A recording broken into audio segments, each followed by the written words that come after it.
We are now at the 9 o'clock hour. We are back for round two of our little workshop that we're doing to try and understand the budget better. Yesterday, we went through many of the general fund departments. Today, we're going to finish up with CDD, which is massive, the Sheriff's Department, which is massive, and the District Attorney, Ag, and Animal Control, as well as Probation and Juvenile Hall. In between those, when we have time, we skipped over a couple of the administration budgets. So I'd like to go back when we have that little space for 216, 220, 531, and 711. Thank you. So welcome Heidi Kunstl. She is our director. What is your name? Director of the CDD? Director of Community Development, Okay. or Community Development Director. Yeah, your title, not your name. I kind of know your name. But so thank you for being here today. You have, if you could just kind of tell us briefly, how many departments are completely under you, even not the general fund? You have like 5 or 6? Yes, we have, let me add that down here. As far as divisions, we have our road division, which is our roads and our engineering and surveying, and then in what we would call our community development branch, we have engineering and surveying, planning, CDD administration, building inspection, environmental health, and public nuisance or code enforcement. We also have a variety of other budgets that we manage, flood control, county service area for the sewers, abandoned vehicle abatement, which is goes along with our code enforcement division. Okay.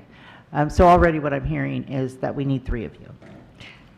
No, you do a remarkable job with the amount of work that you have to do. You have so many different departments, and I applaud you for all the efforts and the work that you do in all of them.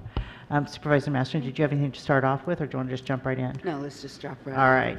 So let's start with Engineering Department 183. Is that the Engineering Department under the general fund, or is that the roads and engineering? This is just the general fund portion of it. Okay. The engineering division, as I said, it's under the road fund, so their salaries are collected from the road fund. Any work that they do that is non-road fund related either has to be reimbursed through fees or through some other non-road fund source. It could be the county service area. It could be this account, which is the primary account, the 101, 183. So what we have in it are actually very few items. And that's one of the questions I really have off the bat. There's no proposed salary. No, because the salaries are in the other division. Okay. What we have is a line item under the intra-fund and inter-fund transfers, 70904, which for the 22-23 fiscal year is for $205,000, and that would be for engineering division staff to bill back to the general fund for time that they spend on non-road fund related items. And so we're not really going to have an idea about that until we get in there and start getting into the work of it, right? So we won't know what he bills back and that sort of thing? That's correct. It's going, this will be an interesting year because it'll be the first time probably since 2010 that we've had a full-time county engineer or that type of And I honestly filled. think we need a barbecue or something like that to celebrate. This is really great and big news. So, and I know you've worked hard to locate one. So, Well, with the support of the board to make it possible, because we certainly tried a lot, but the last go around really thankfully made the difference. okay. So that was my only question. Is like, shouldn't we have a proposed salary in there? But it sounds as if that is explained because it's someplace else. It's in the 102-311 Perfect. budget for anyone in the public who is interested in. Okay. And so Supervisor then, Starkey, can I ask a quick question? Sure, you bet. So on the Public Works Director, Heidi, in terms of your vision for the position, beyond projects that are immediately under the umbrella of CDD, I mean, I think one thing that they potentially could be available for in the future would be really, kind of county projects where engineering services would be needed. Do you see that as an opportunity, maybe at some point in the further off future? I know there's going to be a period when they're going to be coming on, where they're going to be probably pretty consumed by I think, CDD. yeah, I think that's something that we will have to look at down the road. I mean, because right now we have a shorting staff, a staffing shortage just for the work that we need to do. Just, so it's uncertain at this point where we'll be with that and, how we end up. And the only reason I allocating that. ask is, in this year's budget, there's an emphasis on professional services, and the question did come up yesterday in terms of, would this all be outside assistance provided from a technical assistance perspective by consultants and contractors and things like that? And I think, we all share the opinion, at least for the immediate future, yes. But having this position filled, moving forward, longer term, 3, 4, 5 years out, hopefully, at least my hope is, we can start to move forward with some of these broader community projects by having some of that assistance in-house. That is correct. I think we would also need another position as well within that division if that were to happen. But this is good. This is good long-term kind of planning and looking forward. Because we get the one engineer and then we burn him out. We're going to have to keep, keep planning. And so, I know it's baby steps for us here in Del Norte County, but it's something to keep on our radar because we definitely want to see these improvements. We want to be able to see them, but we also want to make sure our employees can work within the time frame we've hired them to do, unlike our director here. But Works it's a way too great much. discussion to have now because we already know that we need engineering through our other departments, especially with the capital improvements that we're planning. And so being able to put it on the radar now is a good discussion to have. I agree. So then now if we could just go to 101-258. That is the planning department. We were able to hire a second planner. That's where I get a little confused because I don't see the actual salary for last year was about 85 and now it's only up to 119. So it doesn't feel like we hired 2 planners, but I was kind of curious if we did.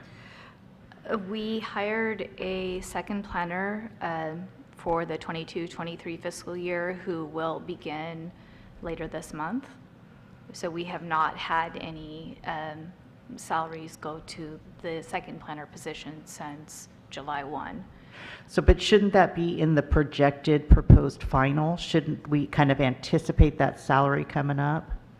That's just, it might be an ignorant question on my part. I'm just wanting to make sure that when we do our budget, we're actually projecting 2 planners there. But is it because it's Measure R dollars? No, it'd still be. No, I believe I'd have to check the payroll spreadsheet that was provided by the county auditor to see whether or not, I believe that is for the 2 positions, though. The 119? The 119,820 for the payroll? Is that what you're looking at? Yeah, because it seems last year our actual for the planner, we had just one, was 85,000. No, we had 2. We had 2 last year. We had 2 from September 21 through April of 2022. Sorry, yeah. Okay, that makes would be sense the then. So confusion. that encapsulates 2 planners, that total. Does. Okay. It does. All right. And then for me, another question I have, and I think that Randy just kind of hit on it, was under the 20230 professional services, the 88,585. That is because for now, because we're not up and running, these are things that we have to go out for extra consultation? No, these are things that we would, under any circumstance, that we would hire a consultant to do. Okay. We're never going to have they don't foresee us having in-staff capability to do this type of work. Can you give me just a quick example of what type of, what would we hire out for something like that? Is For that example, retrofitting? in this particular grant, this would be for the camp expansion feasibility study for our park up in Smith River, where we are hiring, say, a park planner to come in and evaluate it. We don't have that expertise. Or we have a current contract with an environmental consulting firm to do wetland delineations, archaeological studies, expertise that it's Oh, sure, unreasonable. for that me. we shouldn't have a that- full-time staff for, yeah, because we yeah. need them rarely. So that is with that particular, and those funds are being reimbursed through a grant through the State Coastal Conservancy, so it's not a cost to the general fund. And just to kind of tag on to that a little bit, in a lot of cases, the funding sources that are provided by the state and the feds actually stipulate that you're not displacing salaries by Okay. using the funding to do whatever the work is. So in a lot of cases, you're actually necessitated by the rules of the funding program to hire outside help. So yes, that's part of it too.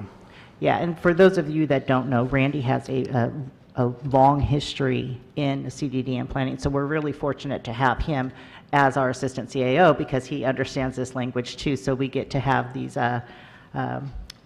double oversights. I don't know if that's the right word, but we get that extra input, so I do appreciate that, Randy, thank you. And then the professional services for GP, what is that differing? That is for general plan, and specifically it's for our housing element update, and then several grants that we have that are related to the housing. One is our LEAP grant, and the second is our SB2 planning grant. So both of those are housed in this, under this line item. And those are mandated things by the state, correct? We have to have, like, the housing element has to be Yes. every 7 Yes. years, I want to say? We're on an 8-year cycle now. Previously, we were on a 5-year cycle. Okay, okay, thank you.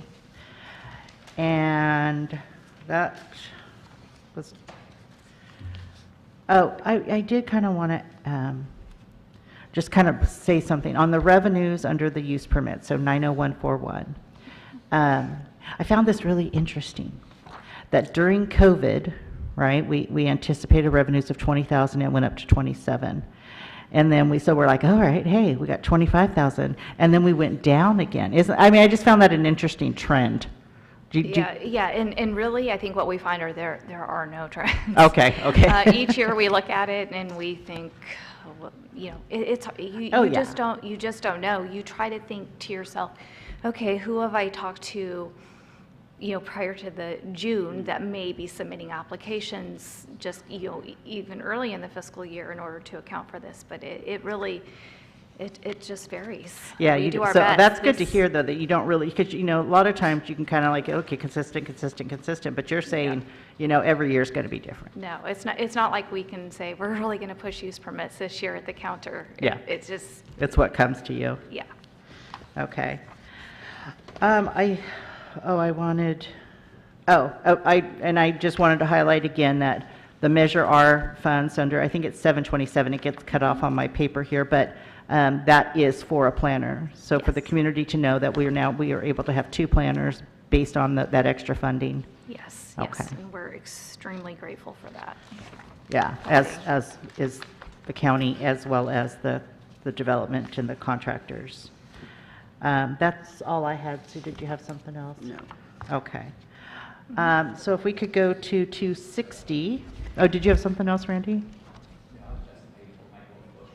Oh. Oh, thank you. Thank Yeah, you. and I don't. And then just real quick, Linda, did you have any quick questions? I do.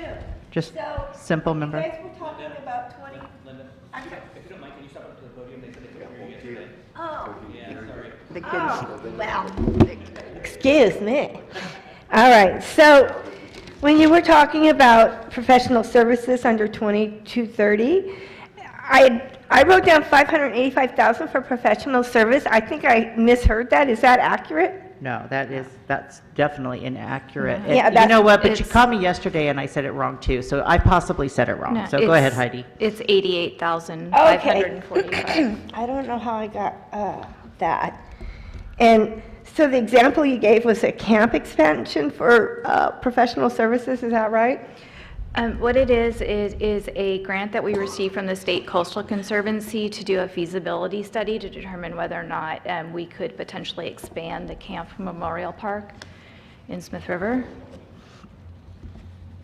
Okay, gotcha, thank you very much. Thank you, Linda. All right, and remind me if I forget to ask you if you have any questions, so.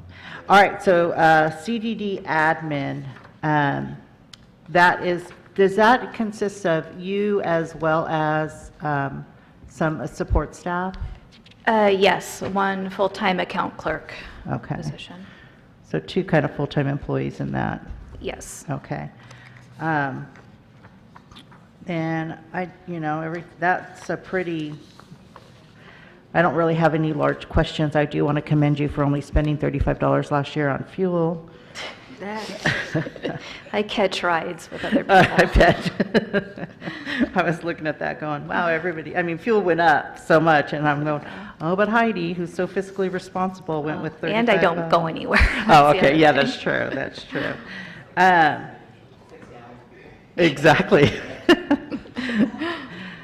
So either she has a real fuel-efficient vehicle or not. But yeah, other than that, I don't really have any questions. I do understand, just for my edification, is that some of that is transferred in from the roads department and that funding, and that's kind of how we juggle things, is that correct? That is correct. We use an allocation formula to fund the CDD administration So- division. And I just was curious, because in your planner and in this one, there weren't any fixed assets. So there wasn't any needs that you have in computer or in equipment for your, I mean, it just seems like there's so much that you have in your department for managing that it seemed like there would be some kind of need that you had. Yeah. But you're all right with the software and everything? Yes, I think under the planning division, we did indicate that at some point in the future, we would like to have the ESRI GIS software. We did not ask for that during the budget meeting, so it's not included, but it was not included because it was not allowed. It was not included because it was not mentioned by our staff. So what is that system, the GIS? Is that? It's it would be a software program that would allow us to do mapping. It would make us a little more efficient in some areas. It's something we've talked about, and it really would be a matter of speaking with Dan McCorkle and Rachel Serena at Information Technology and finding out how much that would cost. Yeah. That's great to know that that's something in your future that you would like. So those are kind of, I know that we're not going to probably get it done this year, maybe not even next year, but I really want to know. Yeah, because that is something I would think that your department would need specifically. And I know that it's something that I would think the assessors and some other departments would have a need for also. So good to have in mind. We do have one license that our assistant county engineer has on her computer that is paid for through the local transportation commission. So we do have access to it. I mean, if we You would work like with more her- widespread access. It would be nice to have it at your own computer Sure. to be able to use it, but Right. yeah. But once again, I mean, I know I keep harping on this, is that we have had to make do with what we have to make do with. And so what I do appreciate about all these department heads is the fact that they're cognizant of the fact that we don't have lots of extra money. So Yeah, well, I've worked here, in November it'll be for 27 years. So I've lived through some very, very hard years. So I know the importance of trying to save where you can. Yeah. Yeah. Well, it just, I just want to just sidestep is that, the years that you have to furlough or you have to lay people off, that's hard on a manager. That's hard on a department head to know that. So I can see why we're hesitant for that growth sometimes, because it's like, when is that going to stop? And so I just want to recognize that, those are very, very tough decisions that have to be made, and it comes with a little bit of post-traumatic stress, right? Because you don't want to have to go through that again, because it's never fun. So I just want to say that I'm learning a little bit more about the department heads and their reasoning, and so this process has been good for me for that as well. All right, so if we could move on now to building inspection. We have how many full-time building inspectors? We have two. We have our county building official and we have a building inspector. And then we have an account clerk who is 50% of the time is allotted to this division and 50% to our environmental health division. What code is our environmental health? 101-410. 410? Yes. Okay, for some reason I didn't print it up. we'll just, I don't know if you have it, Sue, but, okay, and then on maintenance of the vehicles, that seems to be, but that's just like oil changes and that sort of thing. I would imagine that our building maintenance needs to have reliable vehicles.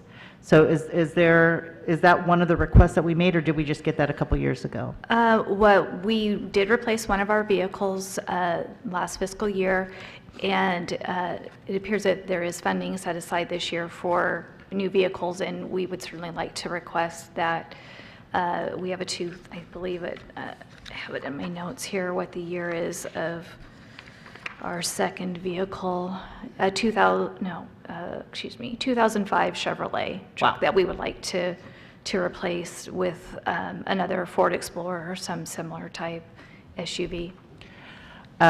Yeah, okay, so that brings up a good question. When we do vehicle replacement, that is kind of more of an overall broad thing, or does vehicle replacement go specific? Do they have to have it in their specific budgets, or is that more of a broad? Yeah, it's more of a broad thing. It's been for the past 3 years that the board's been able to allow a vehicle replacement line item in the 100 budget. Okay. And then we have requests come in from the other general fund departments, and we transfer those funds to those departments. Great, okay, that makes more sense to me, thank you. I was late last night watching my Gilmore Girls going through this budget, and this caught me here, the strong motion fee. What in the heck is a strong motion fee? That is a fee that is collected by the Department, or for the Department of Conservation, and it's to prepare to update seismic mapping statewide. And so it's a fee that is tacked on to each building permit. Oh, okay, so, but it's other charges, so we charge that and get that back? Yeah, well, no, what we do is, I believe that one was based on a valuation. So for each $1 spent, we multiply it by 0.000028 for residential construction, and that determines what the fee is. And then all except 5% of that is then sent to the Department of Conservation on a quarterly basis, and we retain 5% as an administrative fee. Okay. You have to know so much. Okay. Do you have any questions? No. Okay. I don't, all right, I think building and, oh no, actually again, I wanted to kind of say that.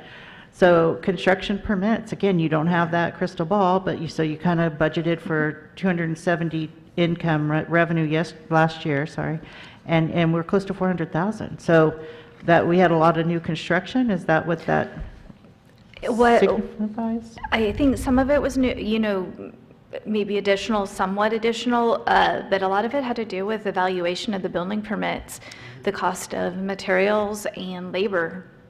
And so the valuation of the construction project is what the permit fees are based upon. So if a home that cost you that was $200,000 to build in 2019 now costs $400,000, your building permit is also going to go up accordingly. I see, okay. I didn't realize it was connected like that. I thought it was a Yeah. static fee. No. Wow. Yeah, No. okay, that's, Yeah. I've never had to build a house. My dad used to be a former contractor, but I never paid attention to when he talked like that, so. All right, and then public nuisance. We're rolling right along here. Do we want to do environmental health first? Yeah, I don't have that. If you could just kind of maybe just go over that, like how many Sure. employees do you have? thing. And what I would really like to know is that with some of the new regulations of SB 1383, how that impacted that department. Sure, we can definitely discuss that. We have 2 full-time positions. We have a senior environmental health specialist and an environmental health specialist, and then we have the account clerk that is shared with the building inspection division for 50% of the time. With regard to SB 1383, we will now be required for the food recovery of the organic waste component for food recovery, to monitor that that's being done properly, and then to do the additional reporting to the Solid Waste Authority, who is serving as the regional entity for reporting to the state on this item. We have prepared forms for tracking that information, as of last week or the week before, our staff had provided outreach to the Tier 1 facilities that are subject to the requirements So they're presently. helping with that then? Yes. I thought that, yeah, that's great to know. I thought it was solid waste. That's where I got a little confused. Environmental health is actually helping with the notification, the education, so to speak. I believe in the MOU that solid waste was going to be helping with the education, and maybe they are, but when we had to provide some recent reporting that Randy requested, or that we were required to submit, we realized that some of the contact with the Tier 1 entity, or Yeah, right, those businesses. it had not happened. Okay. So we have done that. Oh, good. And, Oh, thank you for picking up the slack on that. It's a new system, so I understand we're all going to be finding yeah, our footing here. absolutely. I get it. Yeah. But so I do appreciate that the teamwork that environmental health has had. And again, I sound like I'm gushing all over Randy, but he was really instrumental in getting us coordinated on the 1383. I mean, it's a huge, huge undertaking. And so, it's going to coordinate. We're not even done yet. So, I mean, we got an exemption for the first part, but it's going to keep rolling out. So, but the environment, are they going to need anything additional anticipating the next level that we're going to have to do with 1383? I don't think they're going to actually need anything. They're going to need to track their time, because presently we are not recovering any costs for the time spent on this. These are facilities we go to anyway because they have food facility permits that we are required to do annual inspections for. If it ends up being something that takes a lot of our time, we would consider going to the board as part of an update to the master fee schedule to have some modest fees incorporated to account for our time. Assuming everyone is a good player in this and we don't have to do enforcement, repeat visits, everything goes well, then, hopefully Yeah, I think we with only the have fees- 4 Tier 1s right now. That's Walmart, Safeway, Grocery Outlet, and maybe something else. But I think those are our only for the Tier 1s. So, Yeah. I mean, and that's the benefit of being in a small community. Number one, we got good team players, and two, we just don't have the volume that these larger communities have. So, that's good to know. But yeah, so that's another thing I want to just keep on my radar too, though. If we start seeing, as we roll out this second round of the 1383, and am I saying 1383 right? Okay, there's so many. Okay, so as we roll out this next round, I want to make sure that our departments have what they need. I'm also, concerned with solid waste because I sit on that commission, but I want to make sure that Del Norte County is getting the support that they need for the extra work that's going to entail. So if you could just kind of keep us posted on that. Definitely. Our 2 environmental health specialists are in Eureka today, actually participating in training related to the solid waste management or their role as the LEA. When they return today, I will, make them aware if needs do arise to keep me updated so I can inform the board. Oh, I'm happy to hear they're at a training too. Yeah. No. So was there anything else on environmental health? There was just one thing I just wanted to bring up that, and I just thought each year we contribute, or we're a participant in the hazardous materials response team, which is based out of the Humboldt Fire Department. I'm probably getting the name of that wrong, but it's actually a service to our entire community that we have that membership, because if there is some type of hazardous materials spill that can't be addressed locally or requires some very specific expertise, they have those people on their staff. And if we didn't have this membership, in order to use those services, it would come at a premium. And so it's something that helps Is them. it in that budget? I just for Yes, sure. Okay, it's great. in this budget under memberships. Great. And what us participating in, it allows them, the folks down in Humboldt County, to receive training and to have the equipment they need to respond to events. Well, I mean, and like just real time example, what about the spill that happened up in Hayuchi? Would that been Yeah. one of them? Yes. Yes, another, I believe, may have been the deal at the prison with the ricin. Yeah. I think yeah. that was another one that, where they came up for that. But yes, exactly, the Right. Hayuchi one is a good Oh, example. good. So that is included in there and that you find that very valuable. Yes. Okay, Yeah, great. definitely for the community. All right. Any questions, Linda, on that one? No questions. Okay. Heidi, do you want to touch on vehicles for your staff? Did you also receive a vehicle for environmental health a couple of years ago? And then you have one budgeted for this year? Just- Yes, what we have Thank is, you. last fiscal year, we received funds to replace one of our environmental health trucks. This year, we are replacing the second truck, and that is going to be paid for through the Coupa Forum Trust, which is a trust that is established when folks have commit environmental crimes and have to pay settlement fees. Those go into this fund, and then Coupas like ourselves, Certified Unified Program Agencies, are able to apply for those funds to be used for responding to or doing management of hazardous facilities that have hazardous materials. It wasn't very long ago that we came to the board asking permission to authorization to purchase that vehicle prior to the finalization of the. Will that be like a current utility fiscal year. truck so that they have some equipment and tools and stuff like that available? It's going to be just a traditional Ford F-150, but it will have a canopy, and yes, it will definitely have things that you can, they were going to have, things to do spills or Okay. whatever. Not that they're Their going to be the equipment or primary their people, tools. but they are going to have that. I mean, most first responders have that already, but yes, for sure, that we will have some equipment. I had a question that just escaped my head. I'll have to think of it. Okay, thank you. Thank you for that. So that will be one more of those vehicles that come through on that. Yeah, the general separate fund will fund. not The be general paying, fund. will not Well, be not, paying. oh, No, you're right. No. That's a trust. Oh, that's what I was going to Yeah, ask. no, So is this it COPPA or is it COOPA? CUPA. Oh, CUPA. Coupa, Certified Unified Program Agency. Okay.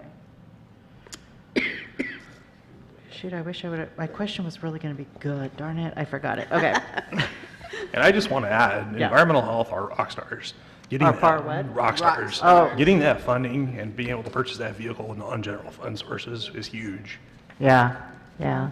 Those are the types of things I really do like to be told too, just because, we go through our day and I really want to make sure that we recognize, every day there's all good work, Yeah. but those that go over and above, so.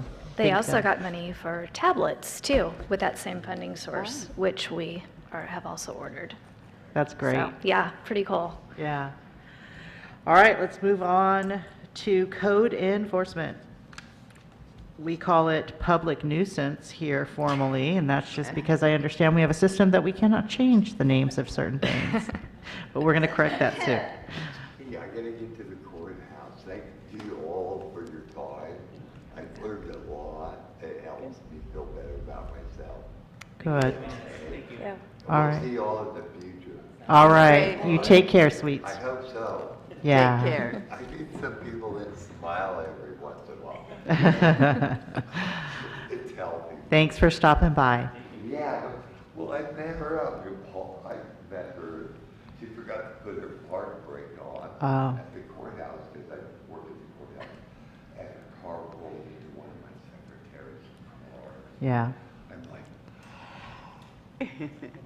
Linda's car rolled into someone else's? that's it. Actually, there was an incident 2 days in a row. My car was parked, but it was a standard.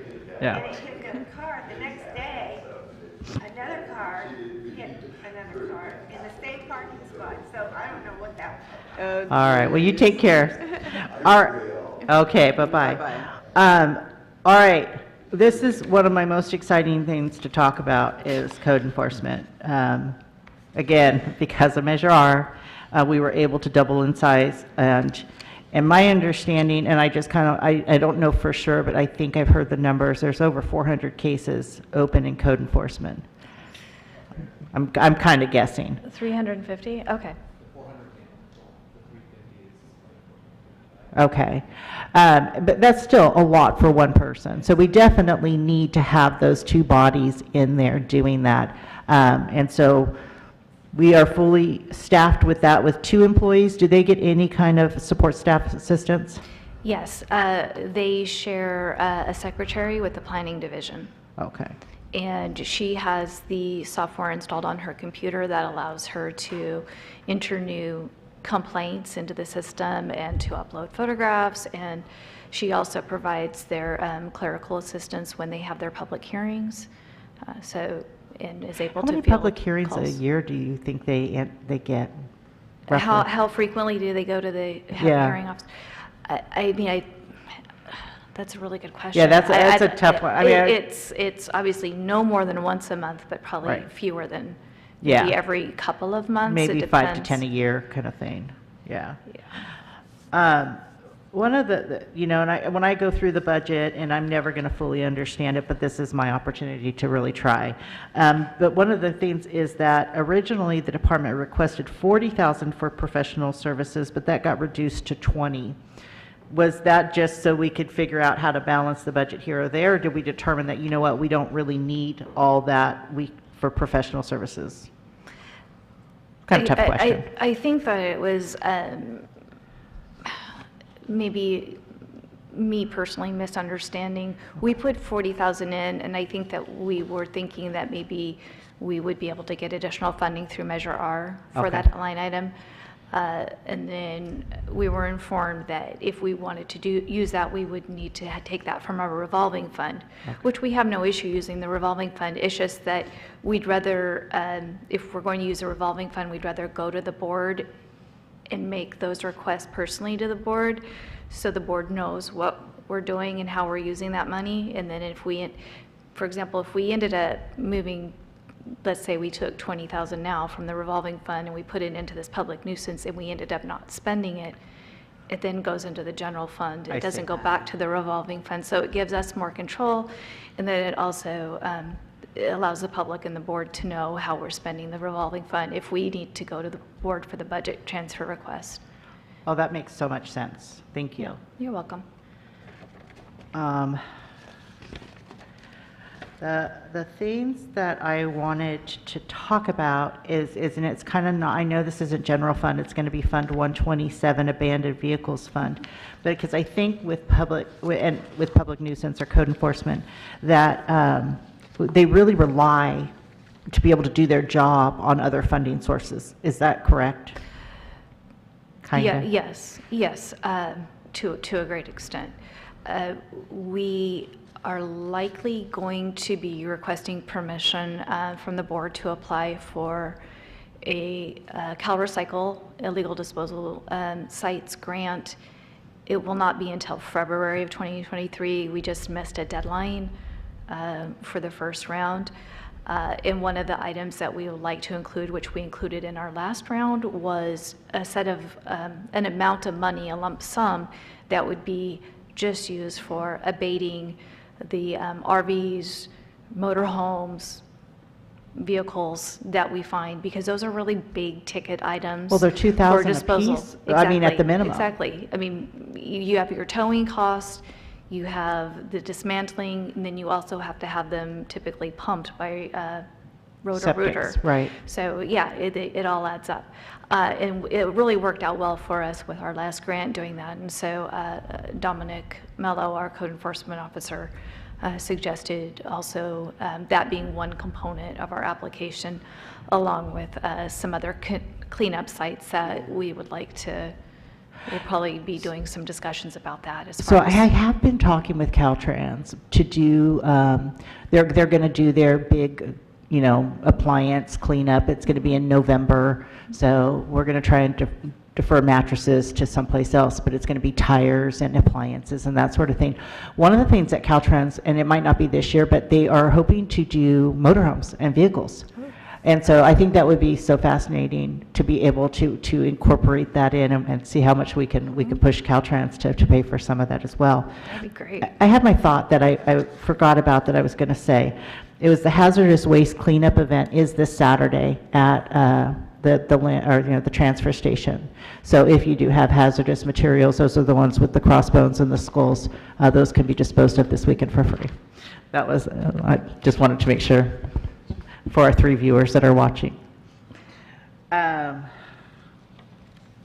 Okay, so that was really all I had. Sue, did you have anything else? So, so you're looking for this grant in February to be able to look for those Yes, kinds for of additional things, funding for the vehicle. including the blight, the cleanup. Yes, yes, and that's, and I don't know exactly how we're going to focus that, and I really feel that that needs to be something that we need to take, confer with the stakeholders, and I don't know if you're going to convene the group that, Yes. yeah, that may be a great place to have that conversation.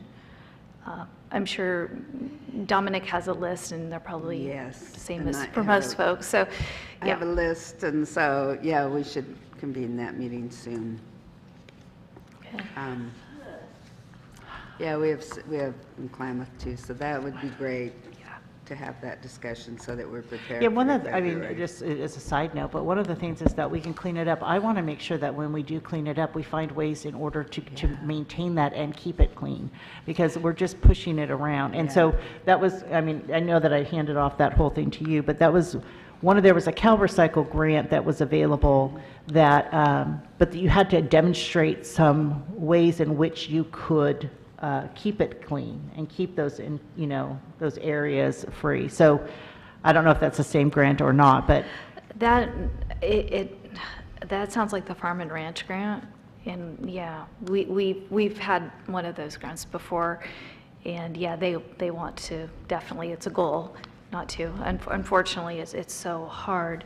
That was one where we wanted to do boulders and do some gating, and found out that we couldn't do that. We had money included in the grant to do that, and it probably would have worked, but there's so many restrictions. yes. So, well, I appreciate your time. And anybody else have any questions? You're good? Supervisor Starkey? Yes. If I could point something out here, there's kind of a theme here throughout Heidi's presentation here on her departments, and you talk about environmental health, 2 positions, code enforcement, 2 positions, planning, 2 positions, building inspection, 2 positions, on some of the services that have the highest demand in our Yes. community, and they require, they expect timely and accurate services, and we are, like we've stated many times, the staffing levels are what they are, and we do the best we can. Yeah, And I thank you think, for pointing that out. And that is something that we do have a lot of complaints about, is because of the permitting process. There's such a high demand, and it's such the public has such a request for, and yet we have 2 staff that are working diligently in that, and they have other responsibilities besides that, so it makes it very difficult to meet those demands. A simple question, Linda? I just wanted to, when he said something about common denominator, I want you to pay attention to some things. And what I want you to pay attention to is just about every department is talked about upgrading their computer systems. And I would think that should take top priority, because if you update their computer systems, it's my understanding that you probably won't take as long in doing your work. And That's so fine, yeah. that could cut down a lot of, that's what I'd be spending Measure R money on if I were you guys. Thank you. Thank you, Linda. All right, thank you so much for taking You're your time welcome. out with us Thank you. today, and for all the work that you do, and please take Saturday off. Okay. And if you have any additional questions, or if the public who You're is always so listening, available. please just reach out. My office is at 981 H Street, Suite 110. Yeah. And I'm there from 8 to 5 every day. She won't be working on Saturday, because I just told you to take Saturday off. Okay. Thank you. She'll work Saturday. Hey, Katie, how are you? Thank you for showing up today. We really appreciate it. We know that you are down quite a few staff, and so, as is all of our departments, and again, I can't say this enough, I'm so grateful that you're willing to walk us through this, and so that we better understand this whole process. How's everything going for you? Good morning. It's Good going pretty morning. well. You mentioned my department being down staff.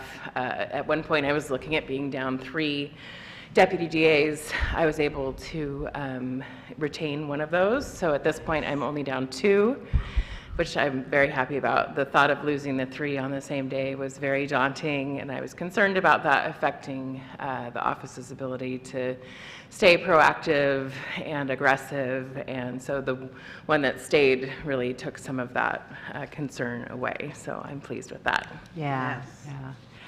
And do you have other, you're down a DA investigator, because the sheriff swiped that guy up, right? We did. Yeah, but we at least retained him in the county. That's kind of what I always like, okay, yeah, we lost him, but we kept him, so. I didn't see it as a total loss because I know that the sheriff's department really needed a strong undersheriff, and Investigator Perry, now Undersheriff Perry, will really fit that bill.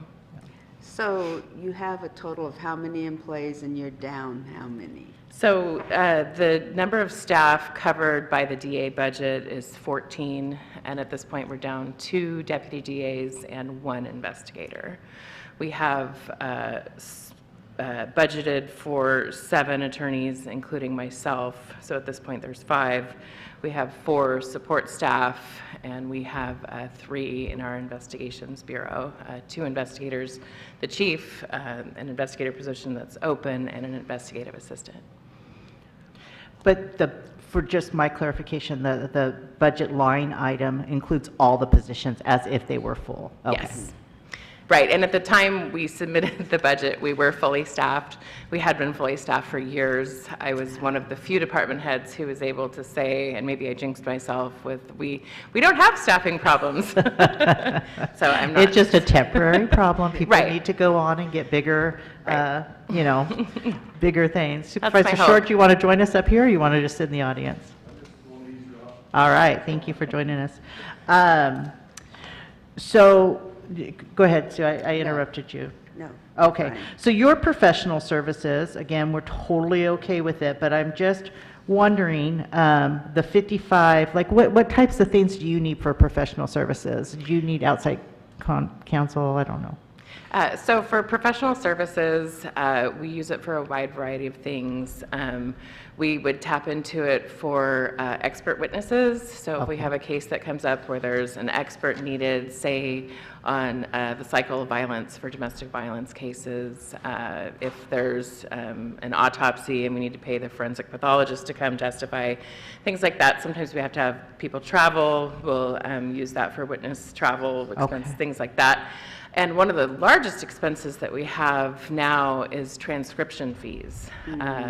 Now that most law enforcement contacts are captured on body camera, all of those things, in order for us to use them in court, have to be transcribed.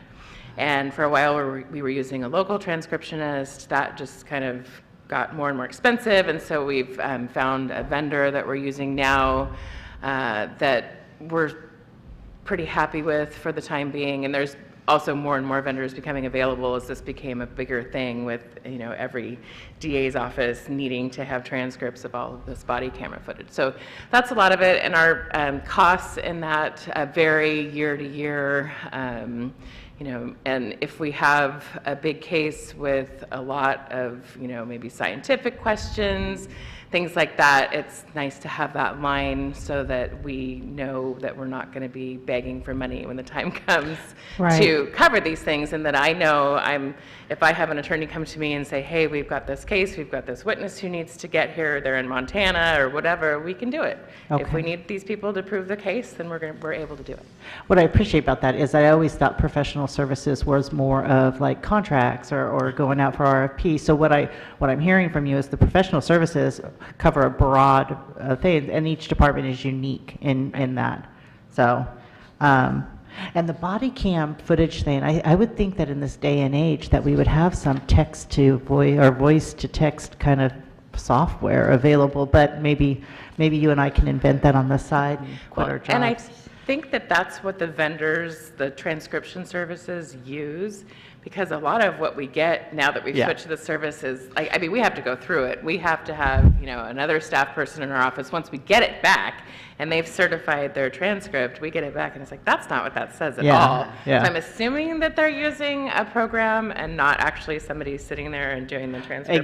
Exactly. But it's a big job, and going It's- over transcripts takes a lot of time and effort, and it's definitely something that's changed in the last, you know, 10 years with the uptick in use of the body camera footage. Yeah, which, I mean, I think it's a valuable footage to have. Absolutely. So, you know, if it's Absolutely. cost we have to pay, I'm happily to pay it. Yes. That for the district attorneys, I really didn't have a lot. It's very clear cut to me. I do want to just point out the value that we do get from having the prison here in our community. It's not only for revenue for correctional officers and the staff that work out there, and they're frequenting our businesses and housing, but it also provides so much funding for the district attorney's office, the public defender's office, the sheriff's department. So I think that I want to highlight that, because there had been rumors that the prison might close, and it will be high on my list to fight that as much as possible because of the value that that prison provides so many different facets of our lives here. So I just wanted to point that out, that, you know, just a typical case, right? If there's a fight in the prison and you have to try the case, or a murder in the prison, that then is tried here locally. Yes, it is locally. We prosecute a lot of prison cases. We work very closely with the security squad out there. We deal with introduction of narcotics into the prison, so we prosecute people who are on the outside bringing drugs in, things like that. We have prosecuted staff for contributing to those activities. We work very closely with the staff at the prison to try and keep the crime, you know, out of the prison and in our community. Yeah.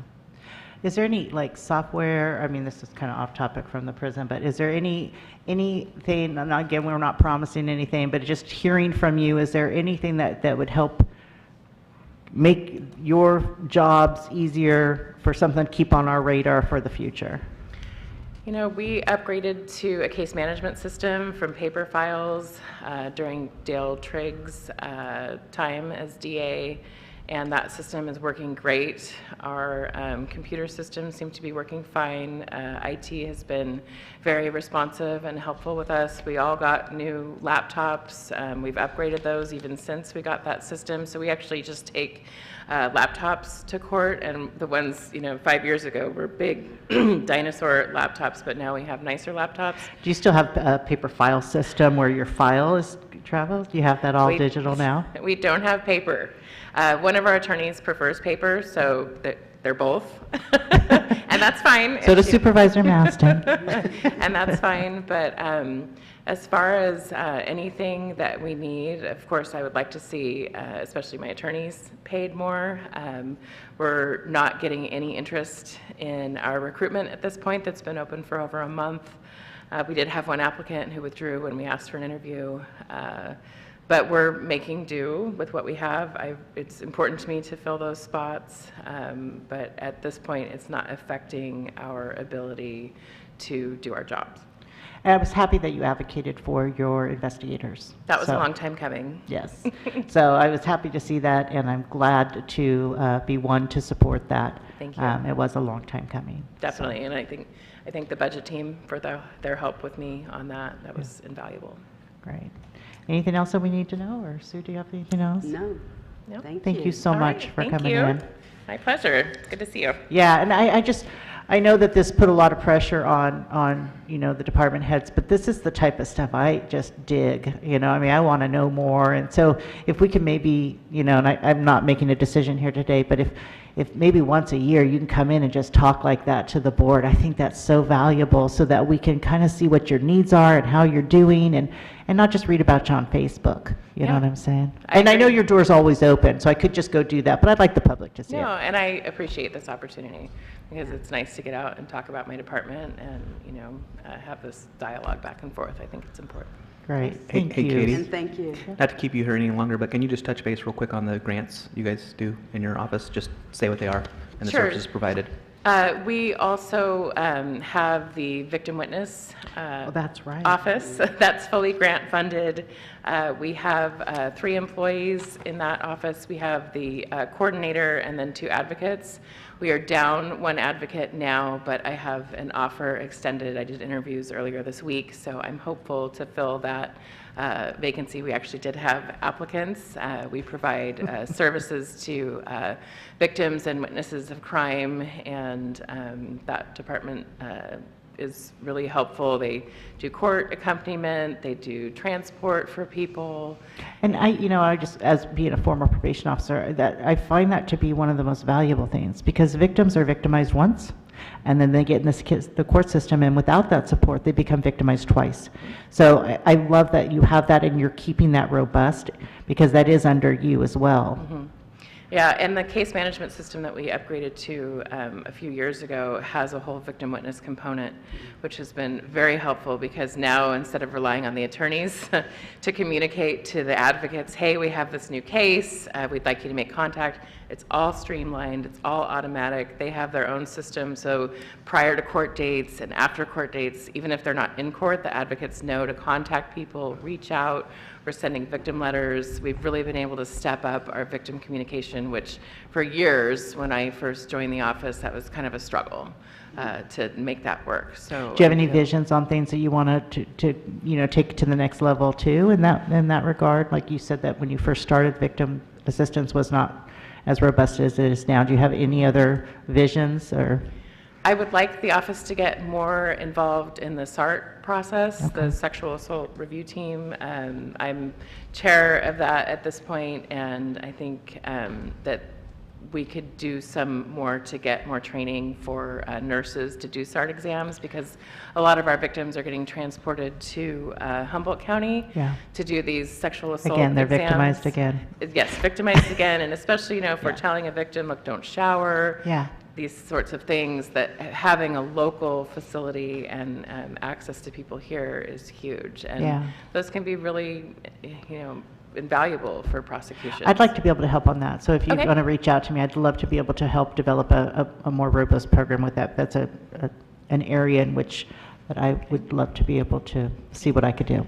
Yeah, and then the other grant that the office was able to secure a few years ago is the VAWA grant. It's a vertical domestic violence grant that we applied for. It was competitive at first, and now it's just been, we've been getting it every year. I think it goes to be competitive again next year, but this was prompted by, I think it was an article several years ago about the number of domestic violence cases in our county per capita being one of the highest in the state. And that was very concerning, and so I applied for the grant, and we got it, and we were able to hire another attorney. And so even at this point, while we're down 2 attorneys, I've still dedicated that 1 attorney to do totally vertical prosecution. So from start to finish, a report comes in from law enforcement, or even that person working with law enforcement before we get the report. They do the charging, they work with the victim. Our investigative assistant works very closely with that prosecutor also, and they'll do our sexual assault and domestic violence cases from start to finish, and that's been something that's been a priority. And I just hope that the public really understands how valuable that is, because when a victim comes in, they need to make a connection with somebody, and that's the person that's going to carry it all the way through. And so I would, you just have the 1 vertical prosecutor? Yeah. Yes. So that's really a nice program too. It is. It makes a difference, and it's a very difficult case assignment, but it can also be very rewarding. And I think it's, and just even in speaking with the district attorneys that I knew in Sonoma County, I mean, the sexual assault, it's the worst caseload to have to take, but they found it the most rewarding, because they could figure out change and get the perpetrators, to justice. So. But that's an example of how you can supplement your budget, and 2 vitally necessary programs for particularly this county with the high incidence. Yes. So very exciting, good job. Yeah, and then with our grant writer too, hopefully we'll be able to tap into even more. If I don't know if that would work or not. Neil's just kind of smiling. So. Okay, okay. All right, Katie, thank you so much. All right, thank you. All right, you take care. Okay. All right. We have 5 minutes before the sheriff and the jail, but if we could just get going with them, and then I'll circle back to it won't be too long for the 4 little programs we missed, or the 4 departments, not little, but. Hello, Sheriff Scott and Deputy Stephen. Or what are you going to be now? You're going to be a captain, Stephen, maybe, if you get the job. I don't know. How are you, gentlemen, today? Good morning. Good, good. I just want to say, and I know Supervisor Maston feels the same way, that we so thank you for your time. We know that your time is so valuable. And you have big, big budgets. And so... Well, no, you don't have big budgets. Oh, no, you have a lot of lines. Yes. We wished you had big budgets. I know, that's true. You're but- right. We're fortunate to have really good help. Yeah. Really good help. Yeah, the really. budget team is great. Oh, man. And our questions are not about questioning the budget team, it's about so that we can understand, so that when we do vote on this budget, we've made our very best informed decisions that we can. So I think Supervisor Maston's going to kind of take the lead on this, because she, I think, has been communicating with you. So Kyle, when it is your turn, if you could talk into the mic. Right now, I think we're hitting the actual patrol, so. So thank you so much for being with us today. So yesterday, we spent a little time talking about some of your changes to staffing that you're proposing. So at this point, you have how many staff included in your budget line? So with the asks for the changes, the additions there with the 5 correctional officers, that would put us up to 70 full-time employees. And we actually have on staff now, how many? 62, I believe. Okay. Oh. Yeah. Oh, you're almost there. Wow. Yeah. Good job. Yeah. That's a significant change Oh, from I'm when sorry. you took office. We have 18 vacancies right now. 18 Yeah. vacancies. So 52, Yeah. or it could be 62, however you want to do your math. Right, right. So we're down 1 administrative position, 1 records clerk, 7 correctional officers, 3 patrol sergeants, and I believe 4 deputies and 2 dispatchers, something along those lines. Well, that's good to know, because when we are looking at this, for me anyway, the questions are, the corrections and jail are going to be separate than the deputies. So when we look at this line payroll here, I'm considering it just to be the patrol side of it. So you might only be down 8 there. Correct. Yeah. Yeah. And then the jail side is down the correctional officers. Right, right. So I'm going to go through just reiterate what we talked about yesterday in your staffing changes that you're proposing. And so for your, you're just reclassifying your secretary 1-2 to a admin assistant 1-2. And that's just a reclassification. You're proposing to change, though, to eliminate the 2 lieutenants and 1 sergeant administrative, and having 3 captains instead, which would allow for you to be able to have 3 command officers. So that would allow for 1 to be on each shift to cover for 7 days a week. Correct. And then that also, as you mentioned, would add for an additional 5 correctional officers in the jail and then also for correctional tech 1, 2, 3. And that would be it, correct? That's correct. Yeah. Yeah. Okay, and so in looking at your budget here, there were really just a few things that I noticed as things that weren't in there that I just was kind of wondering about and wanted to be sure that somewhere it was covered, because I know that you have a boating safety and that there are calls for river and ocean. And so I'm wondering how that's covered for fuel and maintenance. So the boating safety grant is pretty much a fully funded position. So most of that stuff is all either reimbursed or, I mean, for example, if a motor blows or something like that in the boat, or we had some equipment stolen out of the boat several months ago, and a lot of that stuff is completely reimbursed by the Boating and Waterways grant. And that's why a lot of that doesn't show up on here. It does get put back in.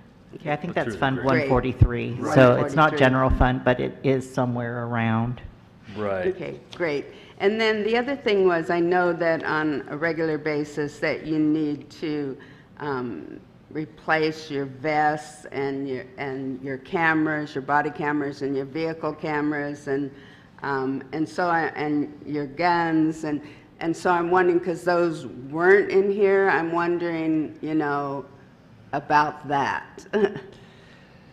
Yeah, so the bigger amount that we put into the budget is the Axon contract, and that's basically your Taser International. It used to be, but now it's Axon, and that covers I believe the next 5 years of tasers, personal body cameras, and electronic devices for security for the officers or the deputies. And one of the nice things about the upgrades, kind of the industry standard now, and something that we've come across, is that anytime those weapons are pulled out or tasers pulled out, firearms taken out of the holster, it automatically turns those cameras on.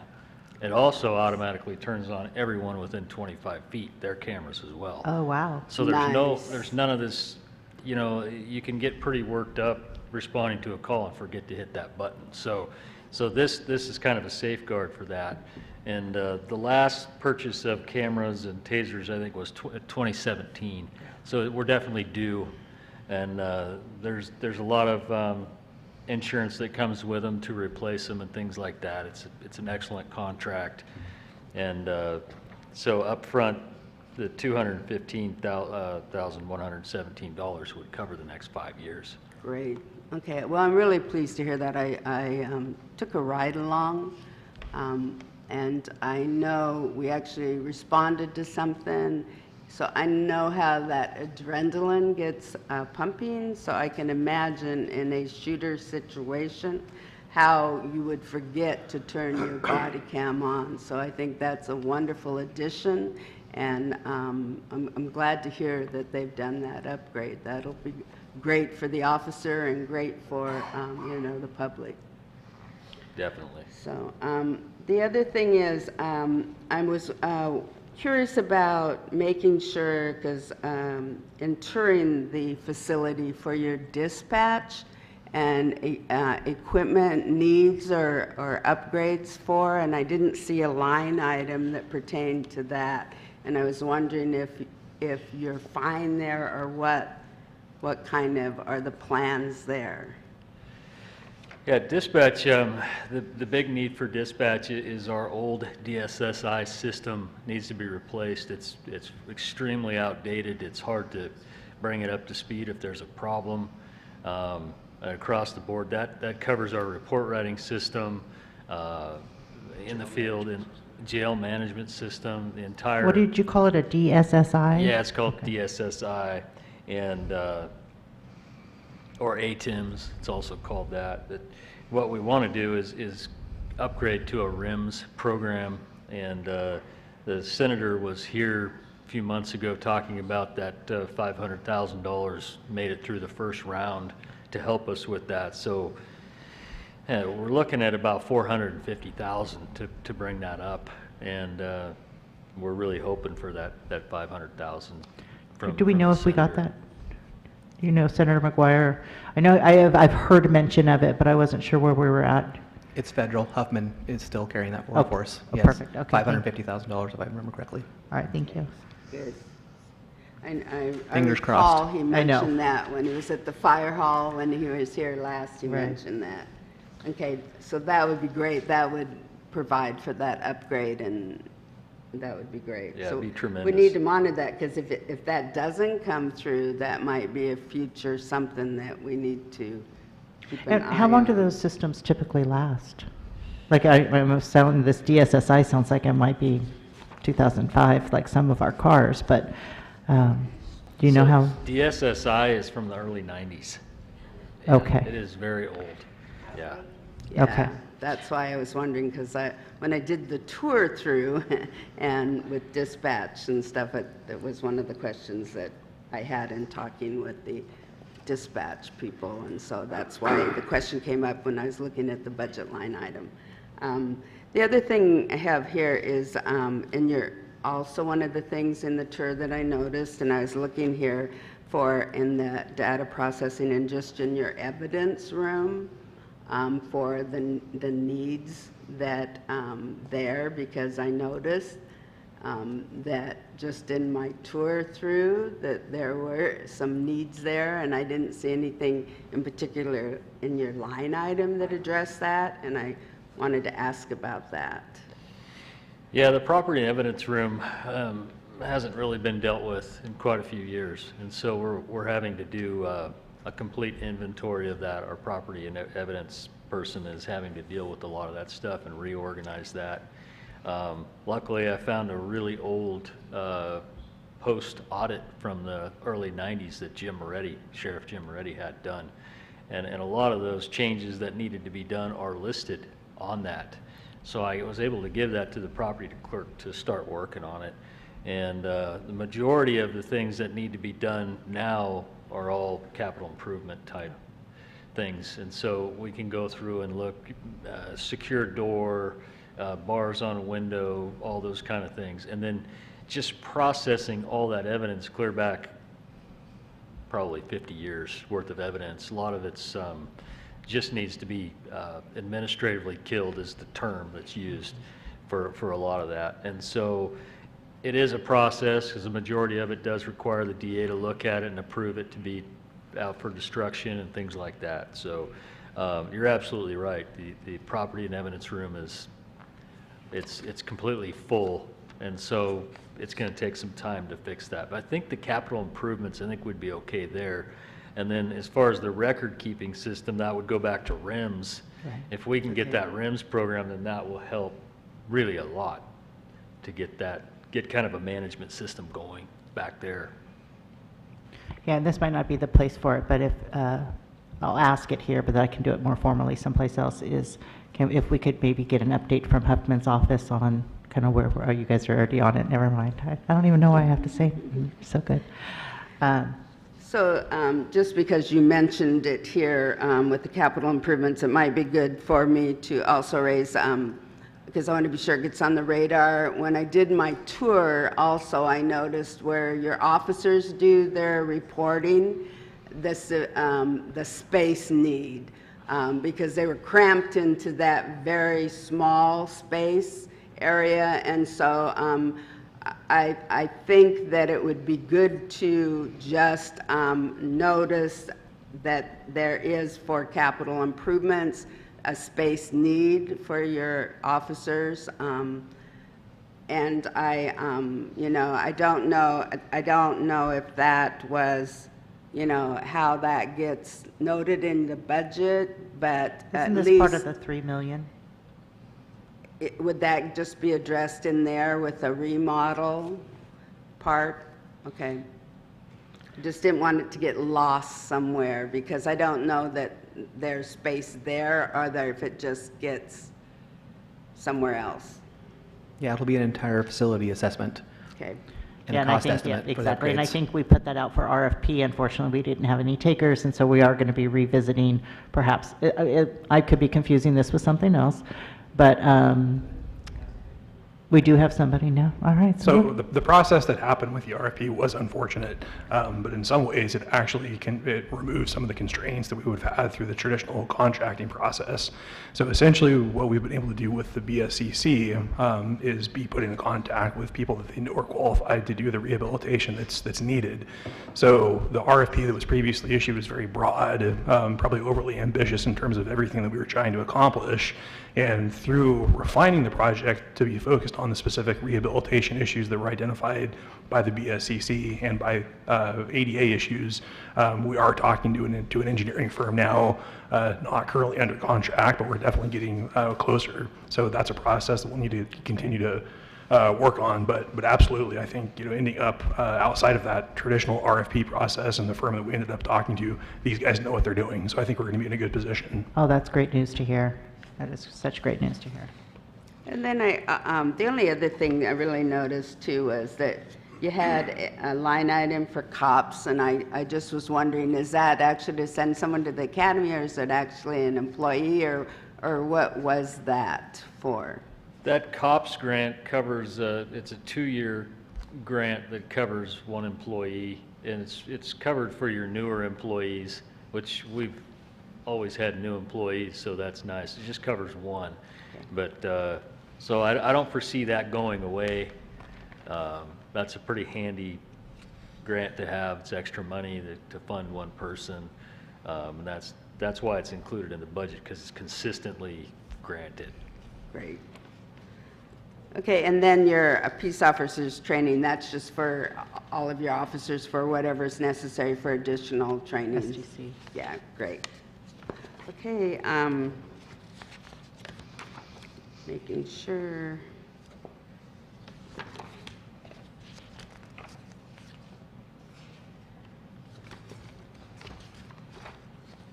And then I think the only other thing I had was,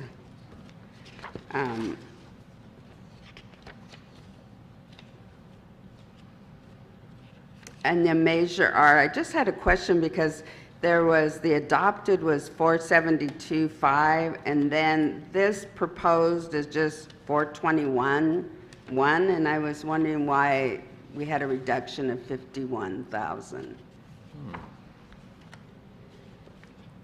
Can you give me the line item? I'm looking. It is, it's a 91,075.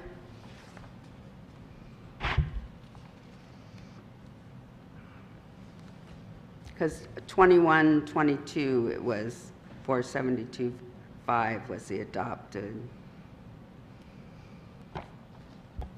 The change for this year, we've only budgeted through October for Measure R.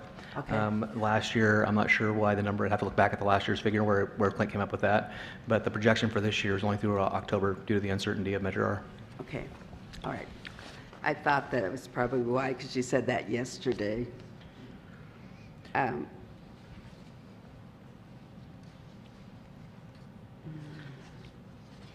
Then the only other thing that I had was on your computer needs. I seen a line item for computers that,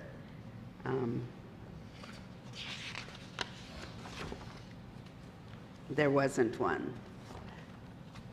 In And the, so- in the 70,000 series, 70530-198, Yeah. it says lease payment computers.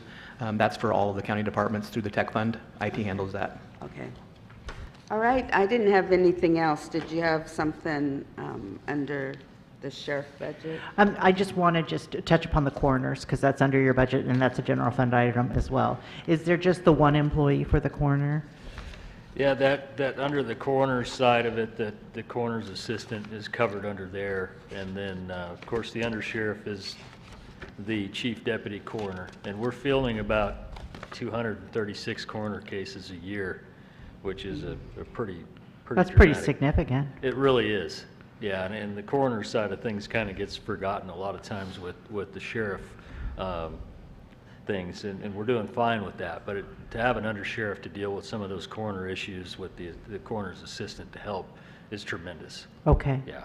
Yeah, I was happy to see that you're already in there, getting what you need staffing-wise and making those kind of adjustments for what fits for you, because this is your show now. Well, I appreciate that, and that's what it's all about, is getting the people in the right places and the right staffing to cover the different aspects of what's needed, and hasn't really been put together in the years past. But I think with the support of the board and the administration, we're really making a lot of progress already. So So there's a jail though too, we probably should. Yeah, we're go going to through get to the jail in a second. I want to finish up on the corner. So the professional services for 50,000, that's typically autopsies, my guess. and toxicology and Oh, toxicology. yeah, all that stuff. So of the 236, is there you know, I'm totally asking you a very detailed question. You can just say, I don't know. But is a lot of those natural causes, or those where we absolutely have to have more of an investigation into the cause of death? We have quite a few autopsies. I'm referring just to May as an example. I think we had 12 autopsies Wow. in May. Wow. So 9 of those were fentanyl overdoses. That was kind of when we got hit pretty hard with fentanyl. Well, everyone in California got Yes. hit. Every sheriff's office did. So it wasn't just us. But so that's just an example. So we do quite a few. Toxicology more so than autopsies, but we do quite a number of autopsies. And if I could just pivot back to patrol real fast, and then we'll go on to the jail. So you're close to fully staffed. I think you said you're down 2 deputies. And again, not today, not maybe next year, but are kind of looking, as the growth of Del Norte County happens, are we kind of looking, how are we going to expand that force, the patrol force? So deputy-wise, I know not today, we don't have it today, but just something to kind of keep on the radar, that when we're fully staffed and we're seeing that we still are having a hard time answering all the calls, or like, we need to start thinking about that planning too. Yeah, that's something that we're looking into right now, especially with the drug task force. We really need those grants back, and that's going to take us some time. I would say in the next year we'll get some idea of what grants we can get and get that application process going. I think we're actually down about 5 deputies still right now. Oh, you are? for Okay. patrol. And then we have a couple out with injuries and things like that. So, yeah, and that's it. We really need to have, you know, the rural areas covered. I've got some ideas for MOU when that opens up. You know, I'd like to see us have a liaison officer for Klamath, Gasky, Smith River, Gasky, Hyuchi, and, you know, offer maybe a 5%, something that we can, not necessarily a resident deputy, those are difficult with legalities, but as a liaison officer or deputy, they would be more committed to those outlying areas to do some town hall meetings, things like that, and be kind Well, of just the presence, just Yeah. to know that presence, so. And Gasky and Smith River, they've been getting a lot more patrols, so we're increasing those a tremendous amount. But we're not where we need to be yet, that's for sure. Yeah. Yeah. All right, well, I think we're good on the sheriff's part, if we could move The over. one other thing I wanted to point out real quick Yeah, sure. is the replacement of the 5 vehicles that is Oh, in, yes. that is yeah, in the that was budget. the 300,000. That's huge, yeah. Yes. And Critical. that's a great thing to bring up, and I appreciate that, and I'm glad that we're budgeting for that. Are we able, so we have the funding, but do we have the ability to buy those vehicles? Is there a stagnant, or is there some holdup there? So three of them are supposed to be in stock in November. Okay. And so the other 2 that we're looking at, hopefully we can get those tagged on to those 3 through a company called Lear, but there's some other options also to look at. One of the problems that I'm coming across is that you can find 1 or 2 out there, but they typically are not upfitted, so they don't have all the gear inside of them and so forth, and most agencies are using a few of the large outfits that upfit them, and so you're still put on a waiting list. So we're kind of investigating more to see what we can do as far as, I think we've got a phone call with Enterprise to see if they can come up with something a little quicker, but Lear has been really good, and it's, you know, talking with the other sheriffs in California, everybody's having the same problem. It's just finding vehicles right now. Do you get the same price as someone like in a larger county, or because they buy more bulk, they get, is it Costco? Are you getting a decent price? We do. We get a good price. We get a pretty good discount on them. I mean, it's not comparable to these agencies that are buying 50 at a time or 100 at a time. Well, my question is, can we tack on our 3 to their 50? You know what I Oh, mean? right, And work right. out a little side deal, but I mean, that might not be legal, but I was just like, if we could figure out some ways to save a few dollars, I mean, that's what we have to do. Yeah. And you're developing really good relationships with other sheriffs, so it wouldn't hurt to ask if we can use their membership to Costco. That's right. Yeah. Most of these, the majority of them, talking with and even the police chief Here, our quotes are pretty much the same. Okay. So I think we're okay there. We're getting a pretty good deal. It's just getting the vehicles is our biggest problem and trying to speed that up. So we did get our transport van, and it took almost a year or more to get that. But, you know, I understand it's a big process to get the vehicle to the company and then to upfit it and get all the equipment.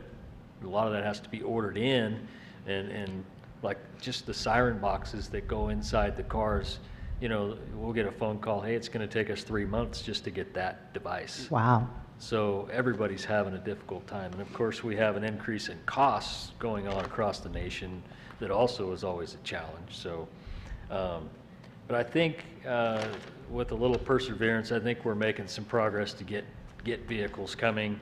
I'm calling them weekly to bug them anyway. Yep, that's squeaky. Stay on top of it. Yep, I'm glad that you're doing that. Yeah.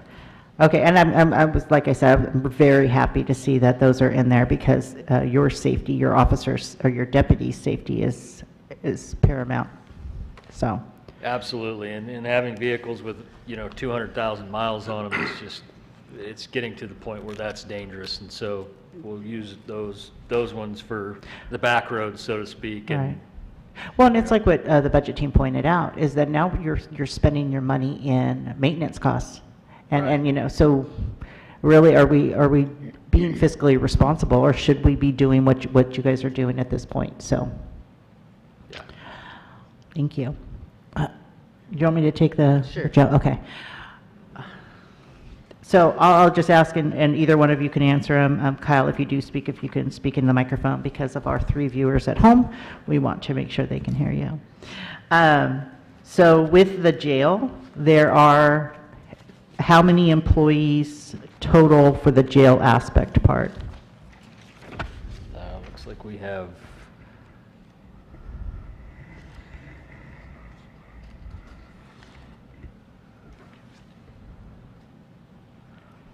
I don't know why I have 19. 25. so there's a total of 25. That includes the lieutenant, the sergeants, the correctional officers, and the technicians. In that proposal to change the captains, would that change Kyle as well, or is that he going to stay lieutenant? No, that's correct. Okay. That would. The lieutenants would be voided out. They'd be, the captain's positions would come into effect, and they would be exempt from overtime. Okay.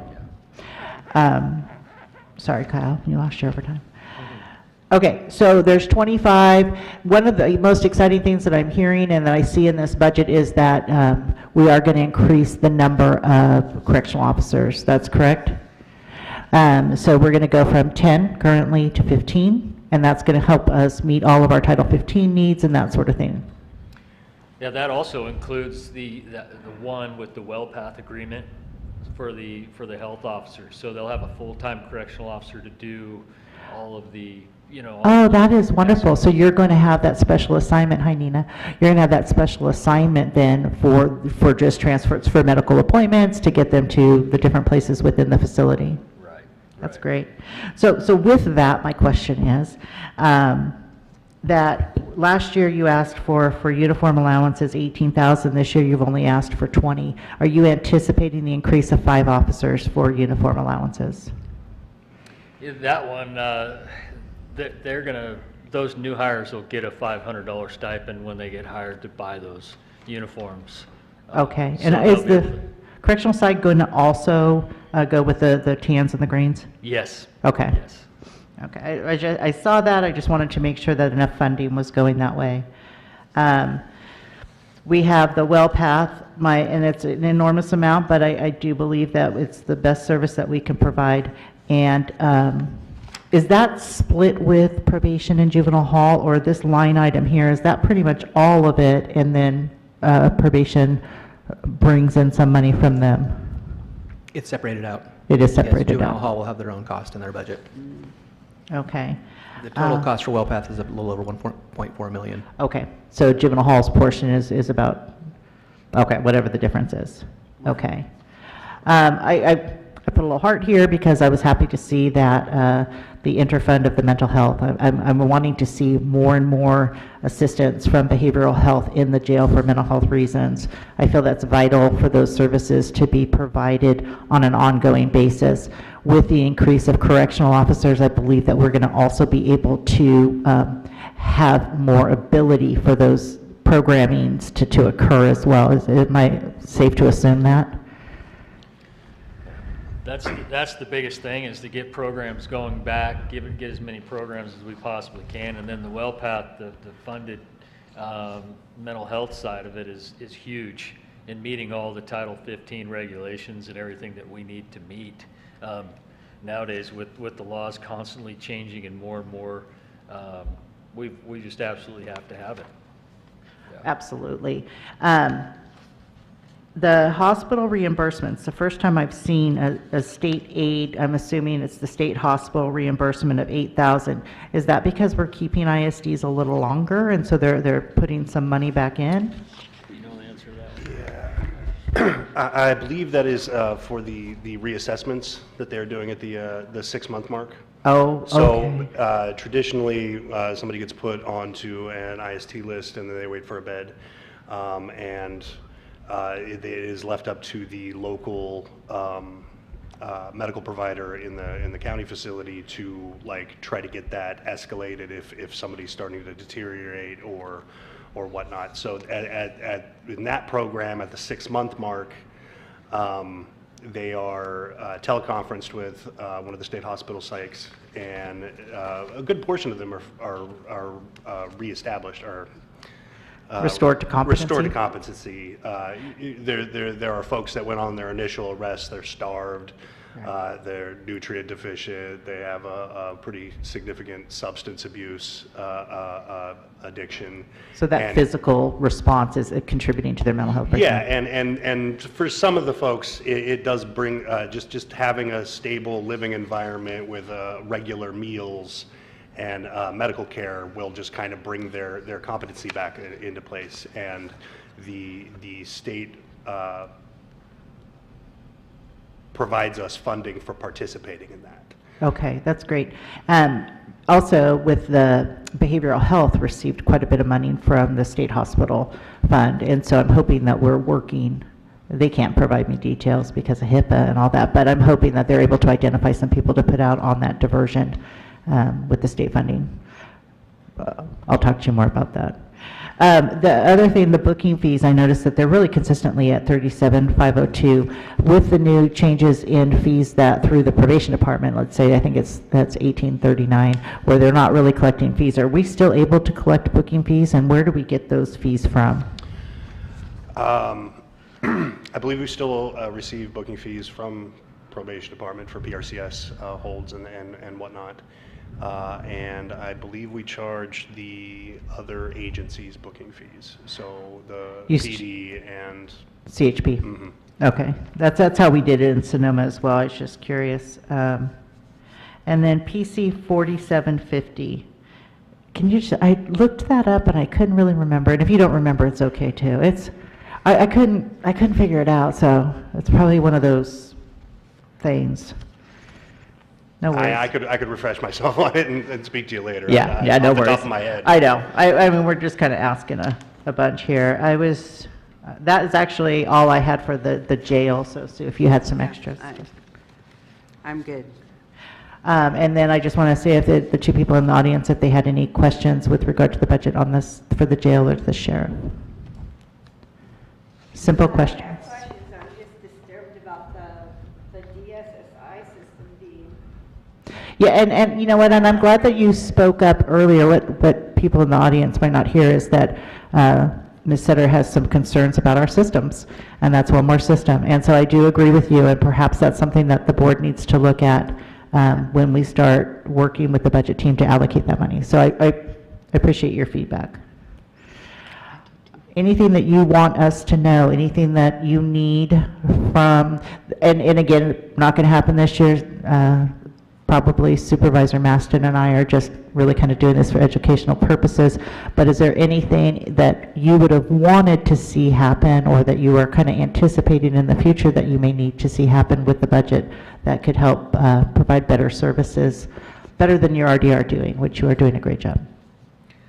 Yeah, I appreciate that. Coming into the budget pretty late, is difficult, but first of all, I've got to thank the budget team. I mean, they're the ones that really put this together and made it all happen and put up with me kind of last minute asking for some extra things and getting those squeezed in.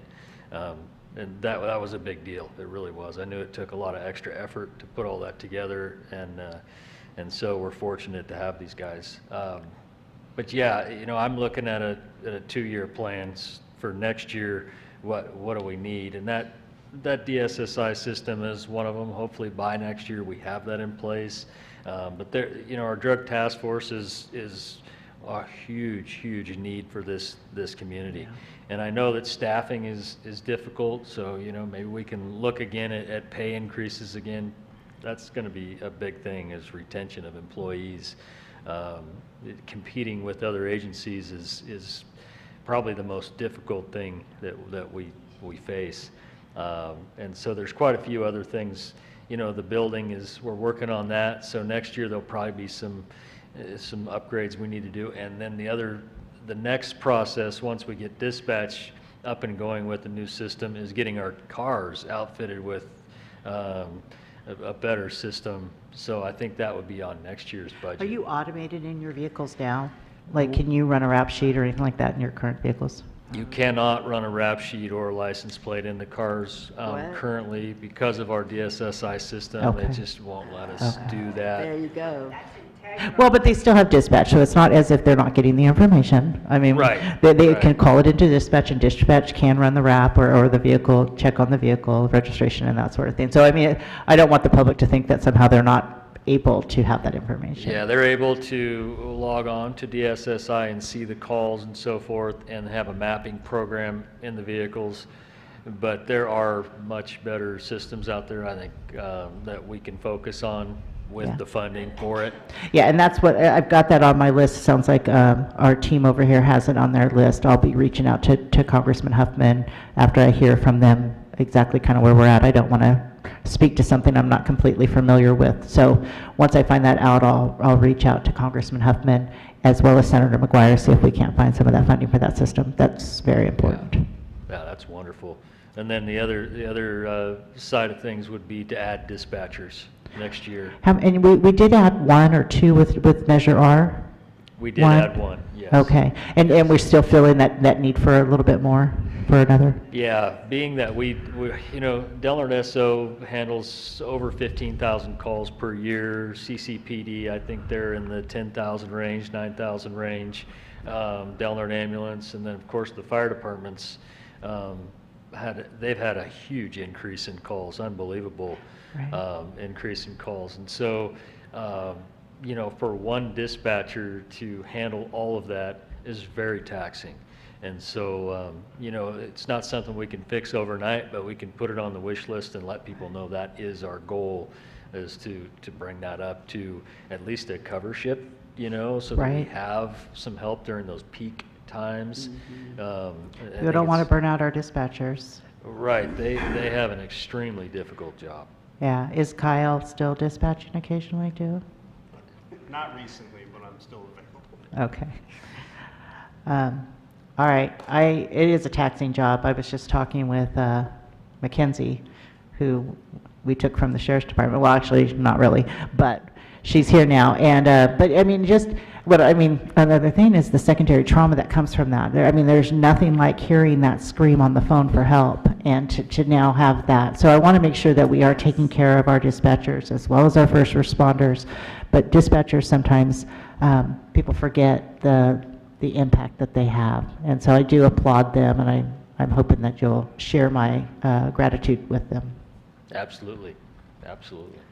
But I do want to stress for officer safety, having the ability to, in your vehicle, quickly run something is important, and so that is why it's much more efficient and better for the officer to be able to have that ability within their vehicle. So while we realize that, budgets are tight, there are, officer safety is number one. And so when we can do that, we need to take those measures. You want to add something, Cal?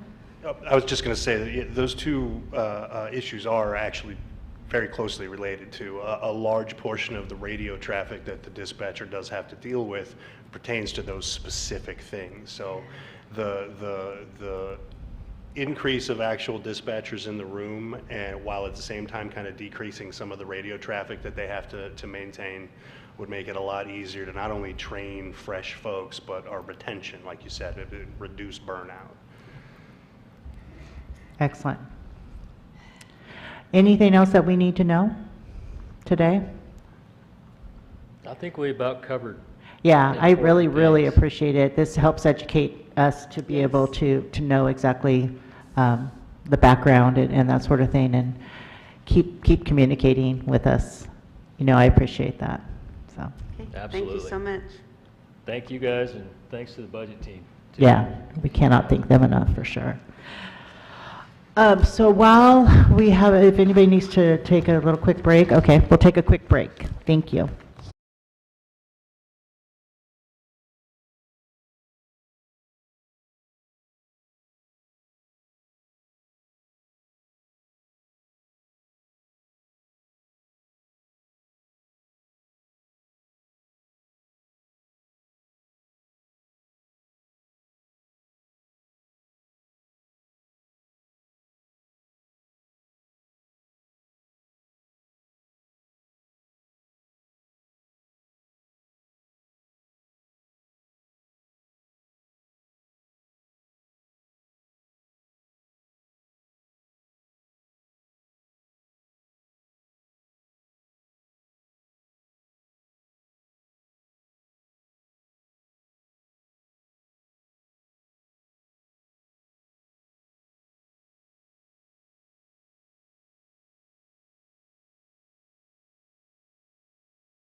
We're back. Justin, if you want to come up and meet with us. Totally appreciate your time today. I don't know if you've been watching, but I tried to tell every single department head we know how busy you are. We know that this was a big ask on our part, especially kind of a last-minute ask, but couldn't be more grateful with how this is going, because I've learned so much.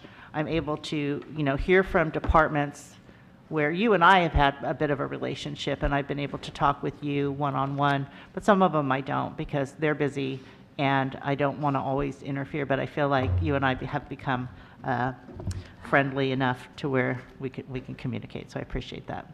And Justin, good to meet you, and looking forward to spending some time with you. So we want to jump into the ag first, and then we'll do animal services. Okay. As the public, again, I keep talking about our 3 viewers, but if they know we are going to be looking to separate those 2 divisions out, it's time. How that's going to end up looking in the end, we don't really know yet. I think it's fair to say that our team over here is working hard on that, and it's not yet been presented to the board on how that's going to look. But it is fair to say it's coming. So with regard to the Ag Commission, how many employees would this be in this payroll section here?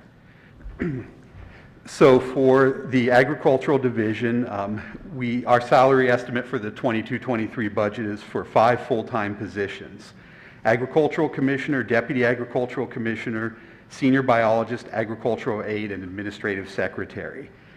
It also includes 2 seasonal agricultural aides. We have modified the staffing chart so that we can recruit an inspector instead of a deputy commissioner for that 3rd licensed biologist spot. And that's kind of what we're in the process of right now, trying to do. While this may not be ideal, it seems to be the best we can do, since we can't seem to recruit a qualified and reputable deputy commissioner. Since I'm only partially in our agricultural division, this vacancy represents a 40% reduction in inspection staff, just having that 1 inspector or deputy position vacant. We've had to reduce a number of programs, and we can't meet all of our mandates at the current staffing level we have. However, if we do fill that position, then I think we'll be in much better shape. And of course, once all the ag staff aren't spending so much time crossing over to animal services, we'll get all that time back, the 2,000 hours a year that those staff have been spending. Yeah, and you had sent that email. I didn't know if you sent it to the whole board, but I know because you and I talk a lot, that you had said that ag has crossed over 2,000 hours. That is an enormous amount, and I think it's worth noting. And I think it's especially worth noting for when we look at animal services and how we're staffing that over there. So that was really a good figure for me to see. It woke me up a lot more than I already was. So so the part-time temporary, is that because it's seasonal for our lily bulbs and that sort of thing, or what would that entail? A lot of the part-time temporary, so we have enough for 2 part-time temporary positions. Those people typically work in weed management, but they also assist in weights and measures inspections, shipment inspections of incoming plants, maintenance of our equipment and grounds. They do a lot of that. But we have an opportunity to apply for a weed management grant that would be $85,000 over 2 years. In order to take that on, though, we have to further develop the department's leadership to the point where we can oversee all the part-time help. All the seasonals will need to do that, and I do have a plan for that. Oh, good. Yeah, that was going to be my question a little later on. I might as well ask it now, is that if you were at full capacity where you are focusing just on the agricultural side, there will be plenty of grant money and different projects that you can take on. Is that fair to say? Yes. I mean, the first priority will need to be fulfilling all of our mandates, which I don't know. I don't think the department has really been doing that this century yet. From what I can see, back in the 70s, it was really active, but the records don't look too good after that. So we need to make sure that we're covering all of that first. There's weights and measures devices we can't even test right now. We don't have the equipment or the training. Okay. Just as an example. So Yeah, and I don't want to judge the situation right now just because of the position that it is at this very moment. But if in 2 years, let's say, and you and I, or you come back and we talk, I know that's going to be a much different picture. I know it's going to be a much different story, and you're going to be reporting that you are up to speed and you've updated this. And so, I know it seems dire right now, but there's been quite a situation that has kind of caused that. And I just want to recognize that we've heard that, and that's why there is the response to try and correct some of that. no, we also had probably a good 18 months over the past 7 years where we only had one person, one inspector biologist in ag, and that was me, who also had to do, oversee animal services while, working as an acting deputy commissioner, and yeah, there was just no way. Just because I just got curious, how many licenses or certifications do you have?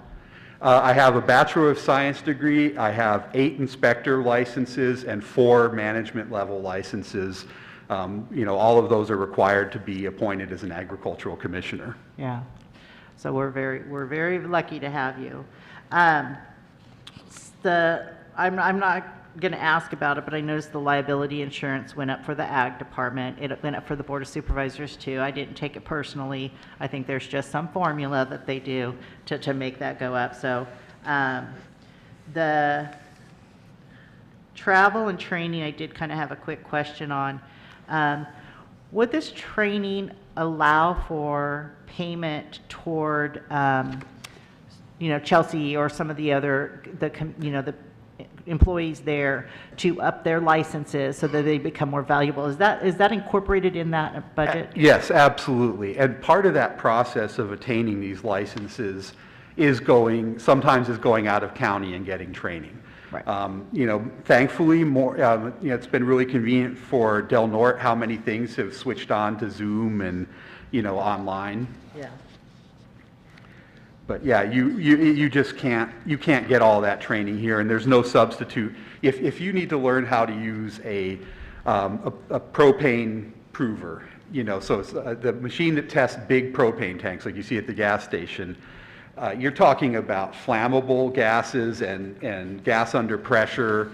There's even some electricity involved.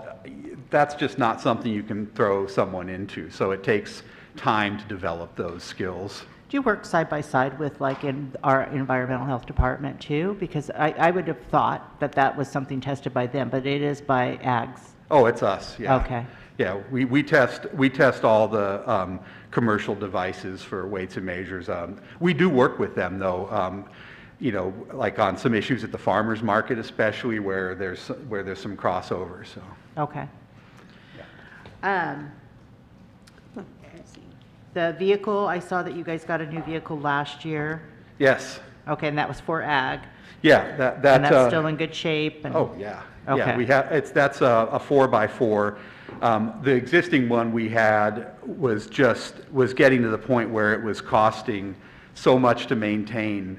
But we really do have to have a 4x4 for the division to get to all of our weed management sites. I mean, even some nursery inspections, industrial hemp inspections are places that you need a 4x4 to get to. So that's a big new addition. And I personally appreciate it because, at times I have to travel to meetings out of the area in the winter, and we didn't really have a safe vehicle for that before. So Right. There was a couple times I had to call off last minute because I, wasn't going to make it in our Ford Focus.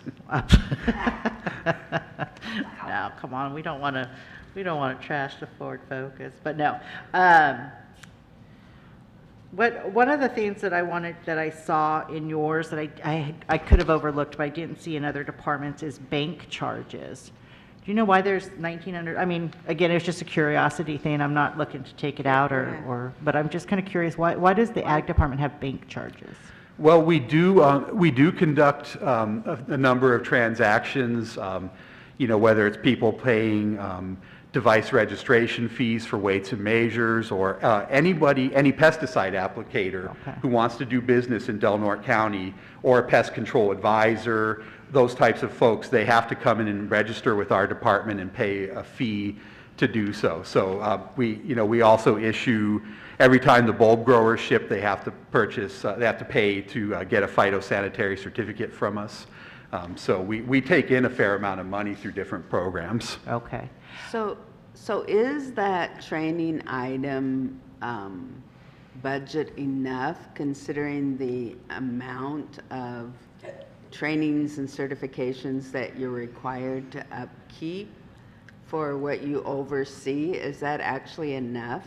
It won't be when we have 3 full-time ag and standards professionals on board. I've had some health struggles and haven't been able to travel as much as I really need to and would like to. So that's also resulted in some savings in that area, though.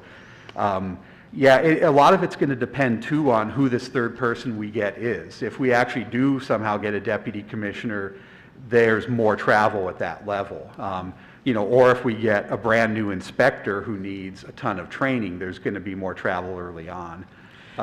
And we also have travel expenses taking our weights and measures standards down to Sacramento. They all have to be recertified every few years. So, that's back and forth every time that needs to be done.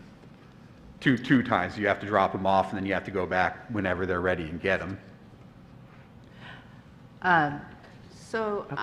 I'm kind of curious how we're looking at, because if we do this change, are we looking at renting different space or moving them out of the space? Are we keeping them in this space?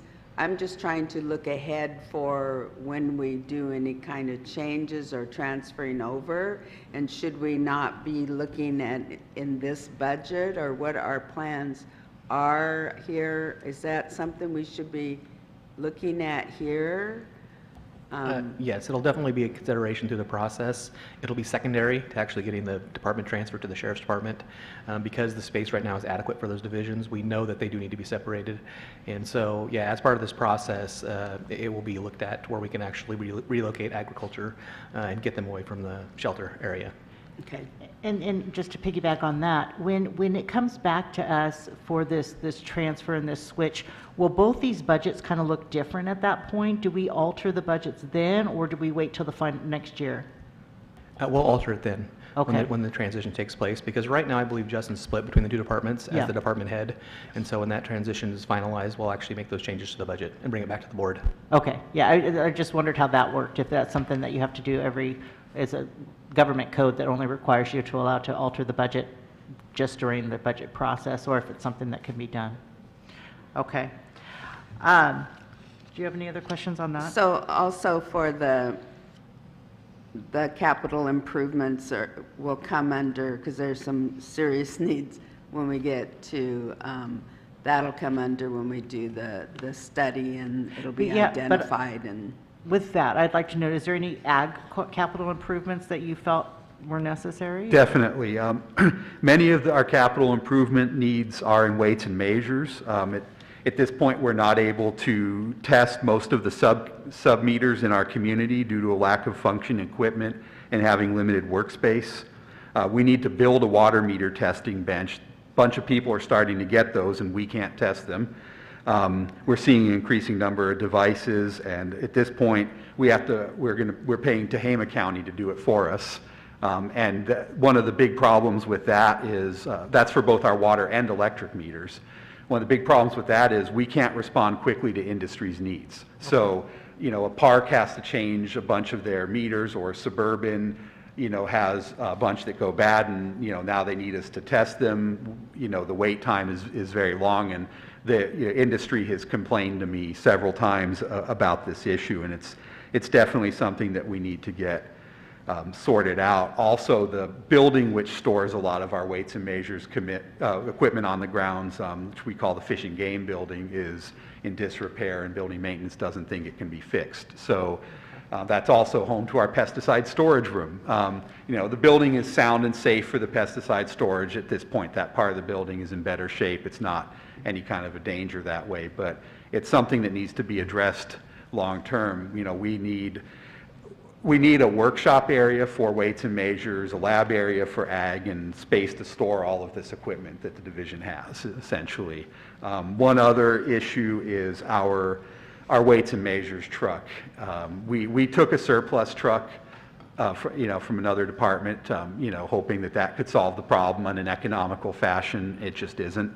We're putting more and more money into it, and we can't go test weights in the rain because we can't put a shell on this thing because it's so old and beat up. So it's like, if industry needs their weights tested and it's raining, it's like, sorry, we have to reschedule. Yeah.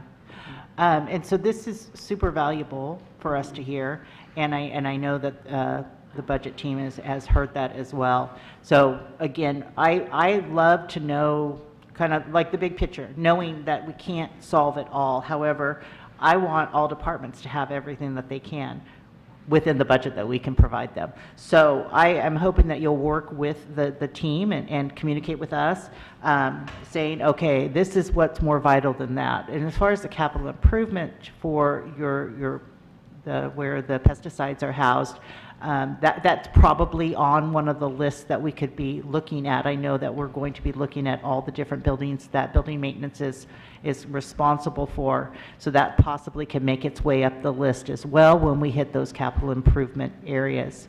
Am I correct in thinking that? Yes, that's correct. Not only will there be an assessment through all these facilities, we're actually asking our departments to provide needs for capital assets, period. So the other stuff that he had mentioned for testing, propane tanks and water devices and whatever else Justin had just talked about, we want a list of those as well. So at least we have a priority list for each of these departments. That's great. So that's great. And I didn't know that was the process, and so I'm happy to hear that. And again, there's only so much money that we have to spread around, but I want you to be able to get more grants and stuff like that, and we're going to get a grant writer, and I know this poor grant writer has 15 different assignments already, but these are the types of things that we've got to be more proactive in doing. But these are things that you're required to Yes. do. Yeah. And so when you prioritize, they have to take a higher precedence over some other things, because these are like mandated kind of requirements. So I think that's important for us to also recognize and take note of, because, that's... Oh, absolutely. And it comes down to a capacity issue also. The focus this year was on the case management system and the dog box for the animal services. Yes. So those are the two items that Justin brought forward as a department head through the budget process. Yes. And so the other items for ag were not discussed or brought forward, but something that's on our radar now. Yes. Well, and I think it's really important to note that administration has made a big investment in training me this year on how to do these acquisitions. I also now have our inspector, who's been with us for 5 years, has promoted into the senior level, and is now more able to help get preparing proposals and things like that. Will you congratulate her for me on that? I did not realize that. Oh, no, thank you. She'll enjoy hearing that.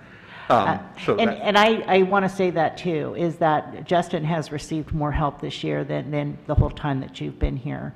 And you've been very proactive in his help with that. Yeah. And so we do really appreciate and recognize that. Sometimes I think it's easy just to go along, but you really stepped up and helped out where you could. So No, and I know that when the time comes to put in those weights and measures proposals, that I'll have the support I need to get that executed. Yes. So excellent. And then pretty soon you're going to be focused just on that, and that's what we're hoping for. So And by no means did I mean that. I was just saying that in a way for people who are listening to understand too. We have very limited resources, and we do the best we can, but in looking at things, when we prioritize where we go next, there are some considerations that we have to make, and they're difficult choices, and there just are things we have to consider when we prioritize how we spend those limited resources.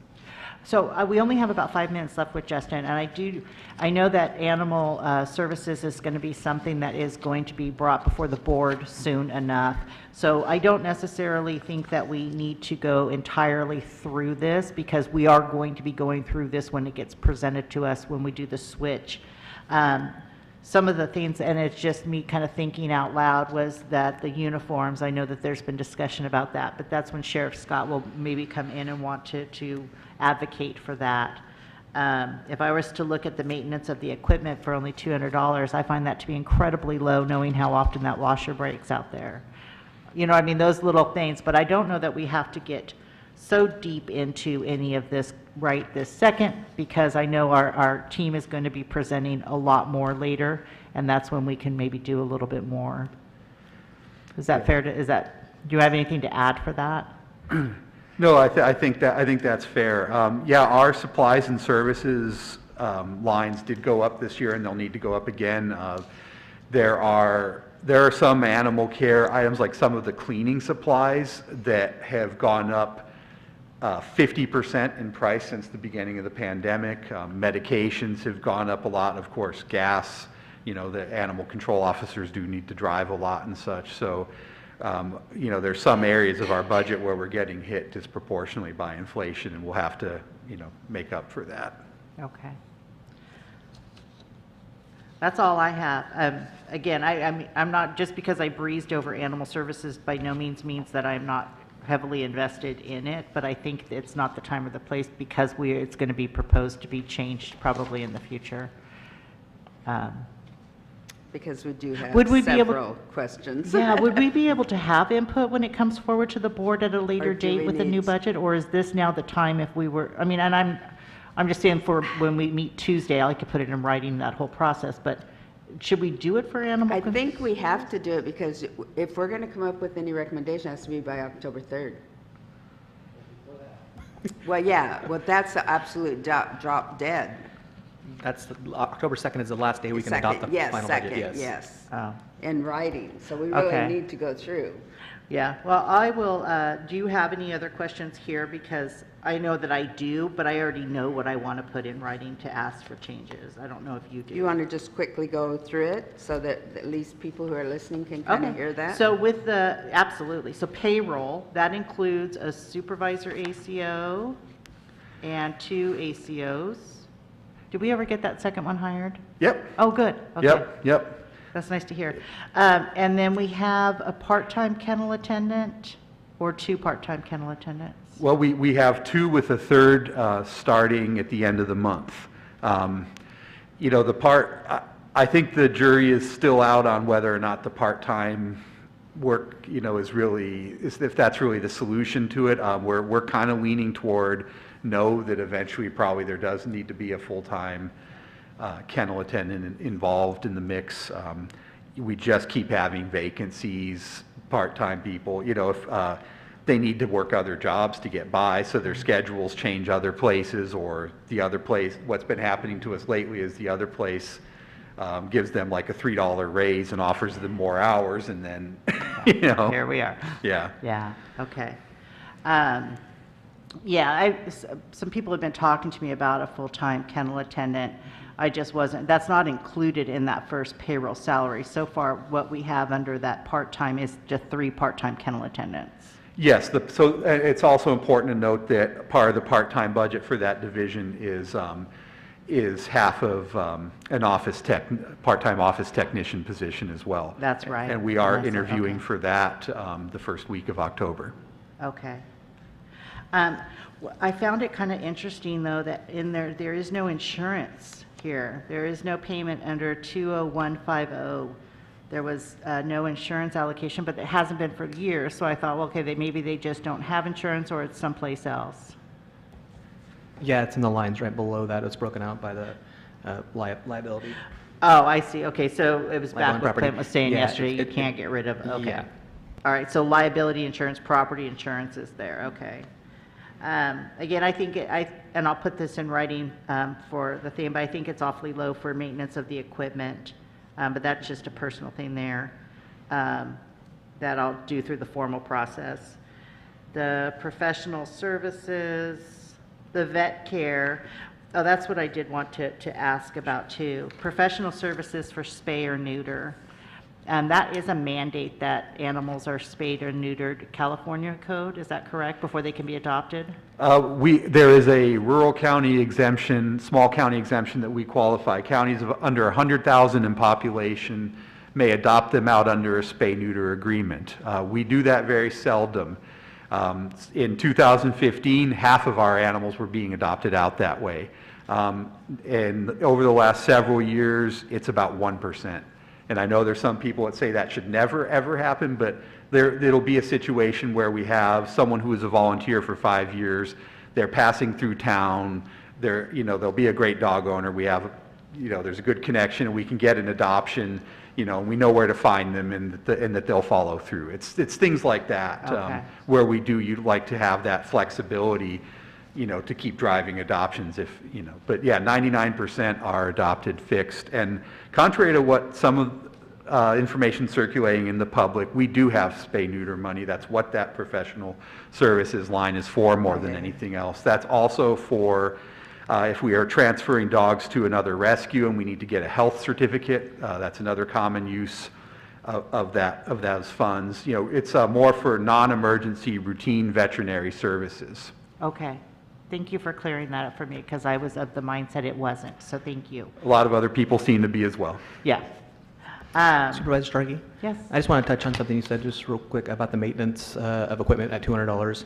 Those items like that can usually be covered through class revisions throughout the year because some other line items will be underspent. We'll budget $10,000 for something and only $8,000 will be spent. So if Justin happened to spend $2,000 in maintenance of equipment, we can transfer those funds from that line to the other. Okay. Or because he has salary savings now, because we have a deputy, it's budgeted, but it's not filled. And so he's already building salary savings each payroll we go by without that position being filled. So should he need money in that fund, we can do it. Thank you for clearing that up then. Okay, so it is available if something does happen. It's not, does it have to go through the board then if we transfer it from one line item to A another? class revision, no. So if it's within service and supplies, that same category, we can do it without the board approval. Okay. But if it goes from payroll to service and supplies, which is a different category, it has to come to the board. Yeah, we did a lot of that to deal with the inflation in the last fiscal year. I've never done so many class revisions. I did like 3 years worth in 1 year. I mean, not that they're that hard, but it's because we had so many vacant positions last year, we didn't use much of our travel training money in animal services. We couldn't, if we sent anyone, there would be no officer here in the county at all. So that was a real problem. So we used those savings to take care of things like the cleaning chemicals and such I was talking about earlier, there where we had overages. Okay. And food, is the food, a lot of it, some of it's donated at times, but a lot of the food costs are in here. And did we accommodate inflation on that as well? Yeah, the big wild card in the food line is actually how much livestock we get in the fiscal year. That's a real variable. We buy our dried food by the pallet, to get savings. We go through enough that works out. We utilize the local feed stores for that. So I think we'll be okay there, but it can all change if we have a big livestock case or something. But then that's one of those things where we could finagle the money. Okay, Yeah. perfect. Well, in addition to that, we have the contingency fund that we talked about yesterday at Okay. $550,000. $550, okay. Yes, which is significant. Thank you. That was helpful. Thank you. So where is other food? Because that's livestock? That's all Where's- this is. Does that cover the dog food too? Because of that, it used to be called livestock, and so Yeah. remember how we don't change the, Yeah. we can't change It covers to all update. food. Yeah, so the division name used to be the livestock division. That was only changed pretty recently. So that's a legacy of that, but it's food all for right. everything from dogs to bunnies to llamas or, Great. Llamas. yeah, birds. Yeah. Thank you, Justin. I really appreciate it. Sure. And I appreciate your work out there. And I'll probably come out and see you next week sometime. Sounds good. Check in with you. So can I just ask a question about what the fixed asset is? That's probably the kennels. No, actually, it's the 31,000, and that is because we got a new dog box and the system. It's the case management system and the dog box. Okay. Okay. Good, because I didn't see it under the dog box elsewhere, so I was wondering. Yeah, that's under that, remember that 20-page board report? You guys, I just want you to acknowledge I kind of got that. I mean, I'm making progress here. Okay, good deal. All right, Thank you Justin, so thank much. you. Thank you. Appreciate the opportunity. Oh, Yes, thank We you. appreciate you. I'll get back to you too for setting up a meeting. Nice to meet There's light you. at the end of the tunnel, Justin. Hello, probation department, my favorite department, only because I can speak your language.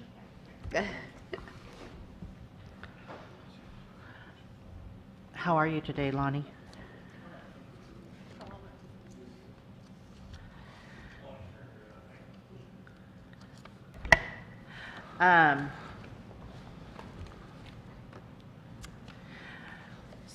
So we would like to just kind of go over juvenile hall briefly, just to kind of hit on some of the highlights. I think it would be good to just kind of discuss the costs of that. I know our population has been down, so I think it's important to kind of talk a little bit about some of that. Hi, Jordan, how are you? Good. And Christina, how are you? Good to see you. So we'll start with juvenile hall, if that's okay. And just talk about, there's two different funds that probation, there are probably more than two funds, but your big ones are juvenile hall and then probation. Correct. Okay, Yeah, those two make up the entire department. right. But you have to separate everything out. Correct. Okay. So under juvenile hall for payroll, about how many employees is that? Right now, I think FTE, we're at 18. Is it 18 or 19? So staffed for 4 JCOs, 2 cooks, 1 correctional technician, and a facility manager, which is the role that Jordan fills. Okay, and then in addition to that, that's quite a bit of overtime because of staffing, is that correct? Correct. At the moment, I believe we're 47%, thereabouts, understaffed. So due to that, we're having to spend quite a bit in overtime costs, and that's either overtime to JCOs who are filling in or DPOs that are filling in for shifts. So when a DPO fills in, though, it comes out of the juvenile hall budget, is that correct? It does, because it's associated as a juvenile hall cost. Okay, Yes, just the overtime cost. okay. So just their portion of whatever they're, so if they make $20 an hour, but the overtime takes them to 25, it's just 5, or it's the whole 25 while they're working juvenile hall? Yeah. Perfect. Overtime is associated with the hall comes out of the hall budget. Got it, okay. If they do it during their 8 hours, 40 hours a week, then it's on probation because that's part of our cost. Okay, Yeah, and currently, the position we're in is we do have DPOs that are assigned shifts. It's not just overtime. So they are actually assigned shifts to cover our needs for staffing in the hall. And so what Christine is talking about is if that week is their assigned shift, the 80 hours of regular time is paid for out of probation. Any Okay. overtime that's accrued out of that work, that gets associated to juvenile hall. Any other shifts that are have holes, we have sick time, call-outs, vacation, things like that. Those would be overtime because in that case for the POs, they're still working their normal jobs and then picking up those as extra. yeah, yeah. It's a lot. The maintenance improvement that you have, the 40,000, is that just kind of typical maintenance stuff, or is that something over and above? It's line 20180. So maintenance of structures and improvement, there's a whole bunch of different costs that are associated in that. Most of it is regular maintenance. We have ongoing costs for building and repair. Jordan might be able to speak more specifically to some of that. Yeah, something that we took into account in this year is we've had multiple locks that have been failing throughout the facility, and so we're looking at trying to replace those, and there's been significant increase in cost of acquiring those here in the last year. Okay. Yeah, the locks on the doors of the units that you weren't using, sort of thing, is that what I'm?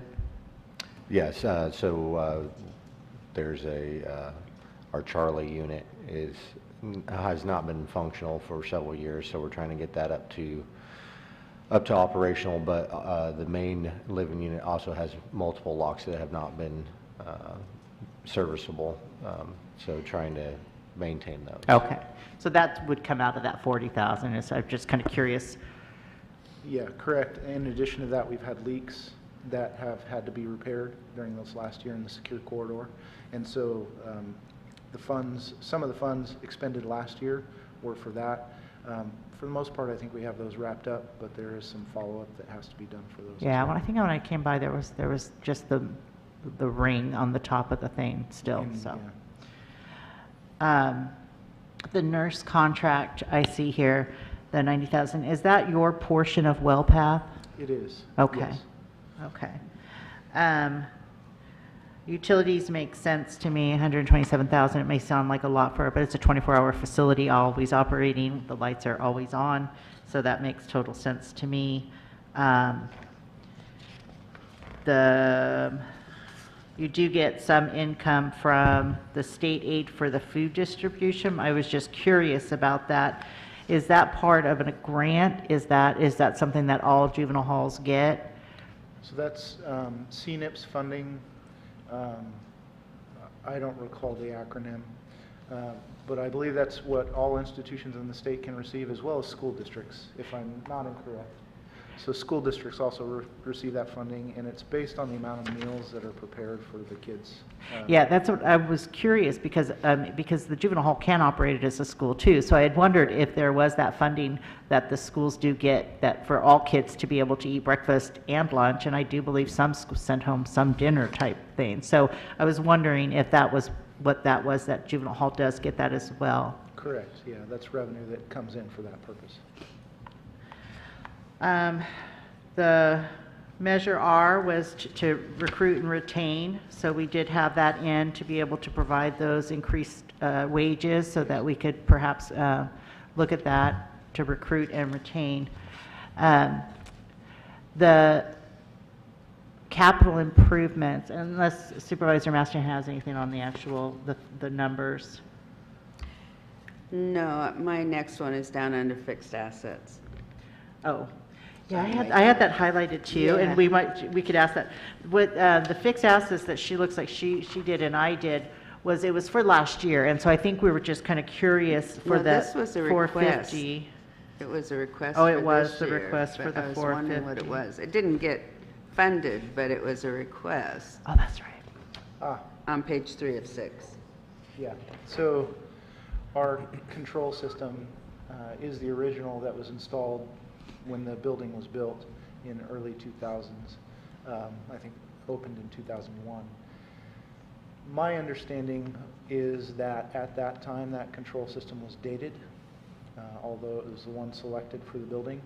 Since that time, we've had some issues in continuing to maintain and operate it. There have been 2 occasions, to my knowledge, where the control system was down for at least, last time was a couple days. Last time was a couple days. The time before that, I believe, was 3 or 4 days, because relays or other components of the system blew. Building maintenance, the first time, was able to finally find, after several days, 2 relays. Those were the only relays they could find in the nation. They bought both of them. One went into the system, into the board to get it back up and running, and the other was set aside as a spare. This last time, I believe it was a different component of the system, not the same. And after several days, building maintenance was able to repair that as well. The issue at this point is the company, the system's outdated. So several years back, we did do an RFP. We had a little bit of money set aside. Did an RFP. The cost that came back to replace the system was around $300,000, which exceeded the amount that we had available to us. But each year, nevertheless, I request that amount, or try and extrapolate, because it's several years ago, what that cost would be without doing another RFP at this point. But I do request it just to keep it on the radar, that the system is antiquated, would need to be replaced. Okay. And would that be a capital improvement project that we could perhaps look at, or is that just something? I believe we actually discussed that in budgets specific to Measure R funds as well, depending on the availability and what's prioritized. So that has been discussed recently. Okay. Yeah. Perfect. And then the 15, though, for the dishwasher, I thought we found an option. Didn't we get that done? It's not quite done yet. I think it's sitting in the Sally Port. Yes. So Okay. it was finally purchased. We're going through process right now to figure out which fiscal year it's going to be in. I think it's going to end up being in this fiscal year rather than last. Okay. And those are those big industrial ones, and, okay. It ain't no Maytag, right? It is not. No. Any other capital improvements that your department in juvenile hall would need, this other than the software and maybe some appliances? Again, you guys probably haven't heard my speech, not that we can do it, but we just Right. want to be aware. Okay. Right, so I think one of the priorities for the juvenile hall would be to looking at our HVAC system. Again, it's the original system that was part of the infrastructure of the building. The filtration on it seems to be failing. Jordan, would you mind moving the mic to you? He's just. Yeah. That's So, it. Yeah. so one of the projects that we've been looking at is our HVAC system. It's the original part of the infrastructure when the building was designed, and it seems to be like the filtration in that system is failing, and that building maintenance has been notified. We're looking at some solutions of trying to figure out how to mitigate the issues, but that would be a substantial job, as it's the main units are all on the roof and they're industrial size. And is that the system that Alan has put in for to be able to clean it? With the one that was that one of the, Yes. the 5 or 6 things? Was that? Yes, that system actually comes with a camera as well, so we'll be able to do an assessment on the system as well. Okay. So it looks like we might be able to have addressed that, but maybe, I mean, I'm not 100%, but it Right. seems like that we're moving in the right direction for that. Any other capital? The juvenile hall was the main reason that he requested that Yeah, system. and then that's Yeah. what, I thought it was the jail, but it was the juvenile hall, so, okay. And it was going to be 20,000 to send it out for somebody else to do, or buy the equipment for 18, and so it was just a matter of financial, whatever the word I was looking for. Any other capital improvement things for juvenile hall that you would have liked to have seen, or that we can put on our radar for the future? I think in between those two projects, that's significant. Okay. And then juvenile hall requires quite a bit of training. And I think you and I, Lonnie, have talked sometimes, and it was just casually that you'd love to see a training center type thing. But currently, with the needs of the juvenile hall and the JCOs, they have to have certain STC hours every year, and you feel like in the budget here, it has enough of those adequate funds for that to occur? For our regular training, yes.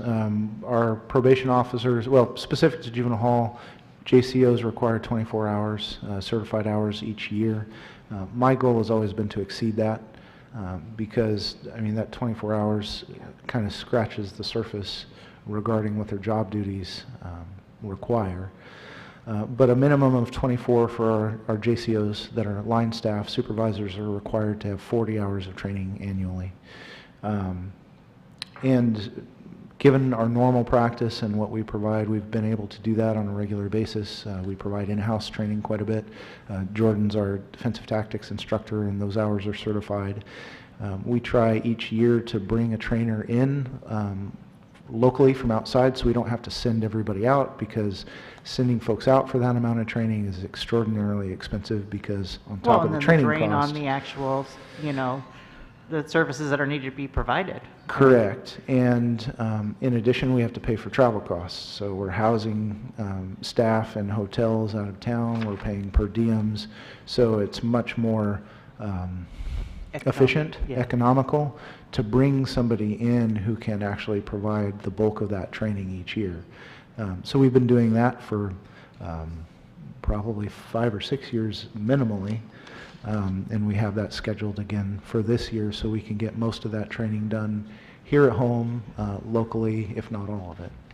Are you able to partner with like Humboldt County Probation so they could bring their people up so it's closer, right? So they're not going to Sacramento for the different trainings that they need? We do. We try and push that out to the different law enforcement agencies because, so there's law enforcement to organizations, entities that oversee training. Post is what you hear about on the police and sheriff's side, most other law enforcement agencies.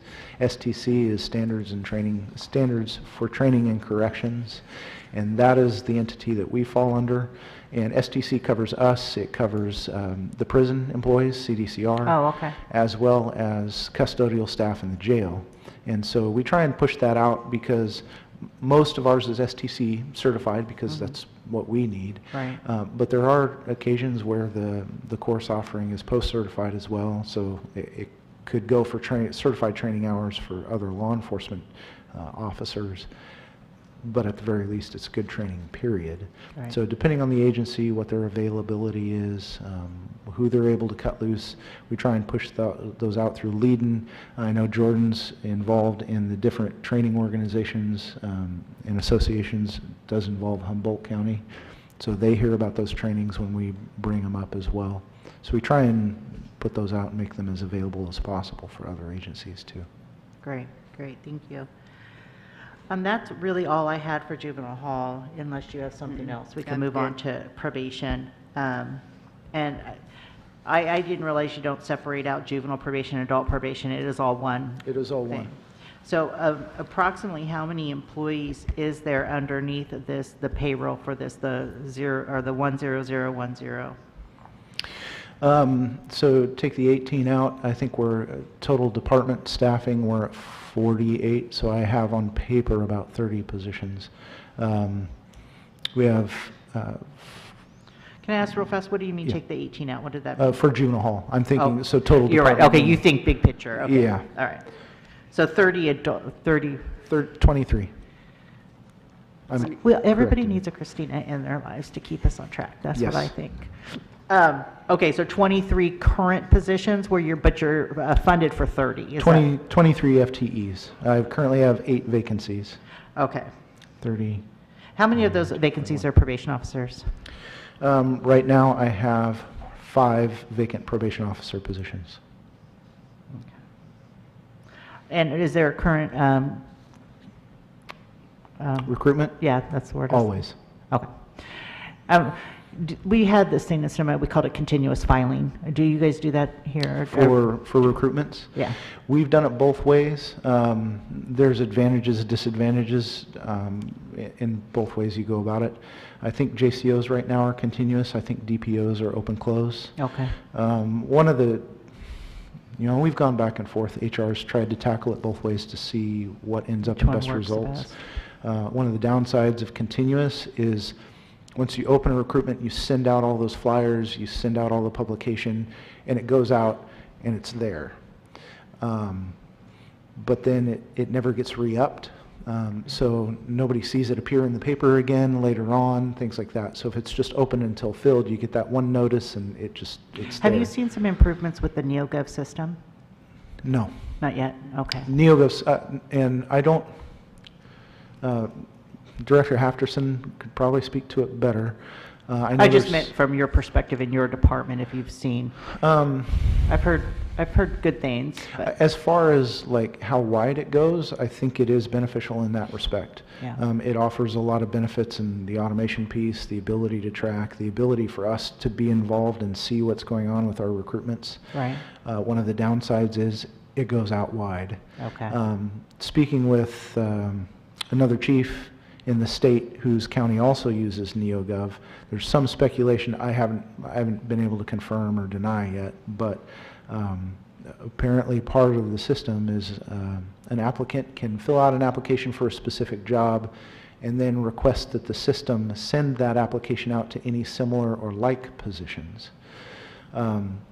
His understanding from his interaction with his HR department, et cetera, was that that happens quite a bit. And so we get applications, and I see this as well on my end. I just don't know what to attribute it to. You get applications come in of people who don't actually want to work in Del Norte County. So as best we can figure, it's because of the similar or like. So we end up with folks that never respond to communication, never show up to interviews or testing, and it kind of inflates the numbers on the front end. Right. So that's a little difficult to manage and deal with. Okay, that was just kind of my side question. The assigned standby for the 27,000, is that because you are always on call? Correct. I have an on-call officer 365 days a year. Okay. And they are there to catch any calls, typically from dispatch or the juvenile hall. A lot of times it's in responding to outside agencies that are inquiring as to probation status on somebody or notifying us of some certain situation. A lot of times it's primarily regarding youth and whether we will book and detain youth in juvenile hall. And that just kind of we've been talking today more than yesterday, a lot about systems. Do we have an interactive system with probation and the jail, and so that they can see he's on probation, he's got a warrant, these are the terms and conditions? Do we have that type of interactive system right now? We do. So our case management system has a couple modules to it, and years back we opened a portal or provided an account to the sheriff's office so that they can access the field portion. Okay. It doesn't get into all the details of the case management piece, but it does provide basic information on somebody's status, what conditions they have, what their contact information is, and dispatch has access to that 24/7. Okay. I just wanted to ask, and if you don't know, that's okay, because but it says professional services AB 109. It went from your request of 21,000 to 186,000. Is there a specific reason why it's line item 20230, project 862? Again, I'm just asking very specifics. If you want to just get back to me, that's okay. I was just I saw that and I was like, I wonder what that's about. You said 20230 862, and it was for 186,000. For current year? Yeah. Oh. Agreement with Workforce Center. Oh. Yeah, so local Workforce Center was running a grant-funded project up until the end of last fiscal year, so June of this year, 22. Their grant funding ran out. That grant was specific to formerly incarcerated, justice-involved individuals. And so we were working with them pretty closely with that grant and the work they do to finding employment for the last couple of years. The Community Corrections Partnership agreed to fund that program. And so that money is set aside, and it's part of probation's allocation. So we're currently trying to finalize an MOU with them so that we can actually get that program back up and running. And what will happen is the MOU will come to the board. If the board chooses to adopt it, that'll get put into place, and we'll be able to fire that program up with Workforce Center, and that money will flow out to them to fund it. Okay. See, I knew you would know. I notice a lot of different ways of the chemical testing and how that's funded. Yeah. I find that interesting, but we have to do what we have to do. One question I have is that with AB 109, I know that's not general fund money, or is it? It is not. But it comes into your department, and so it has to be separated out from what general fund would be. Correct. Okay. Are you confident we're going to continue to get AB 109 for a while? Yes. Okay. When it first came out, I was still working, and I was always just that hesitation of like, oh, when is this going to disappear from us? That was many of our worries. But 11 years in now. Right. And for the system to continue to operate the way it needs to and is set up, the state has to continue to provide that funding because they removed the responsibility from themselves and placed it on local communities. We still have the burden of that responsibility and deal with it on a daily basis. And so the only way for our system to continue is to have funding because local counties can't, none of us, it doesn't matter what county you are, we don't have the resources to fund that specific responsibility of supervision. Well, out of fairness, though, we don't have the funding for the CARES Court, and yet here it Correct. comes. So, I mean, I don't like to ever speak bad of the state because I believe that we need them as our allies, but we certainly have to pay attention to that to make sure that that funding doesn't go away. So if it ever feels like it's on your radar that it's possible, you please let the board know so that we can. I mean, the one funding source that we're still, before we jump from AB 109, the RAC, which is the committee that determines the formula, I think they meet every 3 or 5 years, I can't remember the specific time period, to review the formula that each county gets. I think that's going to be coming up in the next year or two. I don't, and the other chiefs don't foresee that changing significantly. However, the 678 funding, which predated AB 109, Right. that's something that we have been focused on as a Chiefs Association over the last year or two, because that is also based on a formula, depending on outcomes from the county, and all based around tax revenues and things like that, how much money goes in that pot. We've always received the minimum, and I don't foresee that changing because of how small we are. But the chiefs have been focused on making sure that funding stays stable because that funds a lot of felony probation operations versus the PRCS mandatory supervision populations that AB 109 addresses. Right. And forgive me if I glazed over something, but are you talking about the fees that have been recently taken? That you weren't speaking of that. The RAC is not the fees, supervision fees that we stopped the ability to collect. Okay. No, I just wanted to make sure I wasn't. And I can't remember what that acronym stands for either. Okay. But that's a committee set up by statute, I believe, that goes back and reviews formulas for allocations such as these every certain time period.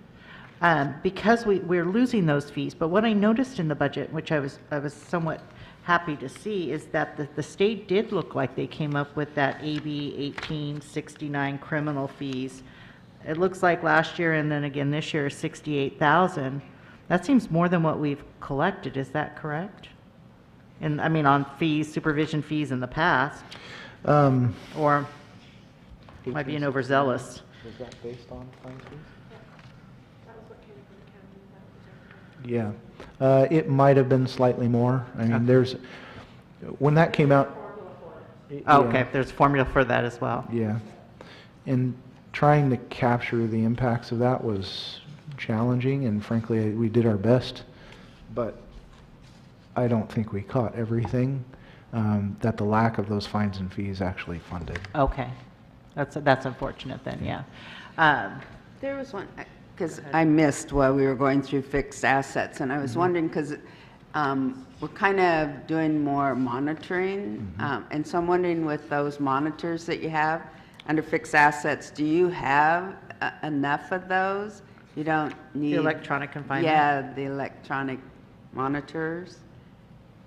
So, pardon me. So for the EM program, that's not under fixed assets. Okay. Because it's a contract. Right now, we're working with a company called Scram. They initially started alcohol monitoring. That's where they got their start. So it's based on a contract, and the equipment's it's not expensive enough to fall in the fixed asset category. We are trying to do more electronic monitoring, and we've always had it in there to try and help out with jail population. That's been a key component, but we also use it for monitoring our own population, PRCS. Those offenders we can strap on GPS if we find a reason that we need to monitor them more closely. We can also do that on sex offenders if there is certain criteria that's met. Right now, I don't believe we have any of those in county for our purposes, but that's another use for electronic monitoring. You'll see, because this is both juvenile and adult, we also use electronic monitoring for juveniles as well. The court has ordered home detention for youth, and our home detention involves the use of those EM devices, and a couple of cases where the court has ordered EM for monitoring purposes as well for So it's youth. covered somewhere else? Yeah. Okay. EM, do you recall off the top of your head what line? Okay. So there weren't any other fixed assets that you were needing in your department? For probation? No. Yeah, okay. The EM goes back to 20172. That is pulled out of different funding sources. Okay. Depending on whether it's juvenile, adult, and that runs for 4 lines, I I believe. just knew we were doing more, and so I wanted to be sure it was covered Right. somewhere. Thank Yeah, you. the equipment itself, most of it's cloud-based and maintained, all of that system is maintained by the company we contract with. So we don't have any of that cost locally. Great. Ours is just for essentially the rental of units in a sense. Great. Yeah, and I know now's not the time to talk about it, but I've said it before and I'll say it again. I would like to see this expanded even more, this electronic monitoring program. I think that's a solution to a lot of problems, but we'll talk about that in another time. Did you have any other questions, Supervisor Maston? No. Yeah, and I feel, The rest is pretty self-explanatory with, I did actually, I'm sorry, under revenues, it has the judicial council pretrial services. It had the actual of 101,000 in last year, but it has nothing this year. Can you explain why we're not getting any revenues? Was that a one-time funding type thing? That's the 129 funding? It's revenues under 90610. I feel like it's a zip code to Beverly Hills. Yeah, That's we not- are continuing to receive that funding. That's ongoing because of SB 129 and the change in law regarding pretrial. We submitted budgets and then got stuff done. And this, yeah, so this has been ongoing. Beginning of the calendar year is when we actually put into effect some of that. And so Okay. the whole thing is in flux. We've got both one-time funds that are involved in that, as well as ongoing funds that are involved in that, and we did not get that in our proposed budget in time. Okay, that's fine. I am a big believer, in addition to the electronic monitoring, that pretrial services are very vital. Yeah. And so I wanted to make sure that there was adequate revenues coming in so that you could provide those services. Yeah, and we are continuing to provide services. We provide quarterly reports to the court, both fiscal and programmatic. So we send invoices to them, they reimburse, and so that funding is still ongoing. Okay. Yeah, I think that was it. Anything else that you would like us to kind of take into consideration and think about? Again, we can't impact much change from this, but this is more educational. I think you hit most of the highlights. The only thing that I would point out, and this is capital improvements, but it doesn't necessarily fit tightly in that. We are looking at a new case management system.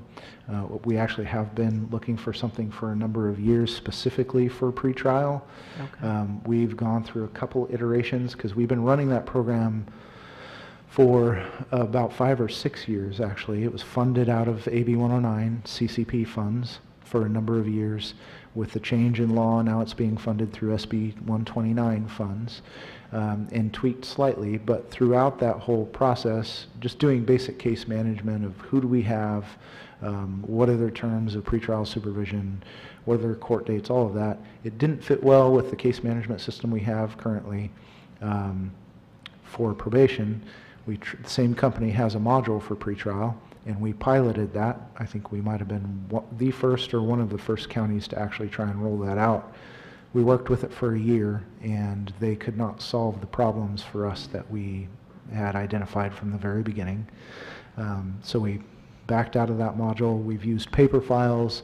So we've been looking for some something to actually track data, see outcomes more easily. So we're in the process of using 129 funds as well as some other funding from 678 to look for a new case management system that would be overall for the department. That would cover probation, all probation and supervision types, so it'd be our main case management software, as well as providing a case management system for pretrial services. It would be juvenile hall as well. So we do a complete changeover, but that's something that we're working on.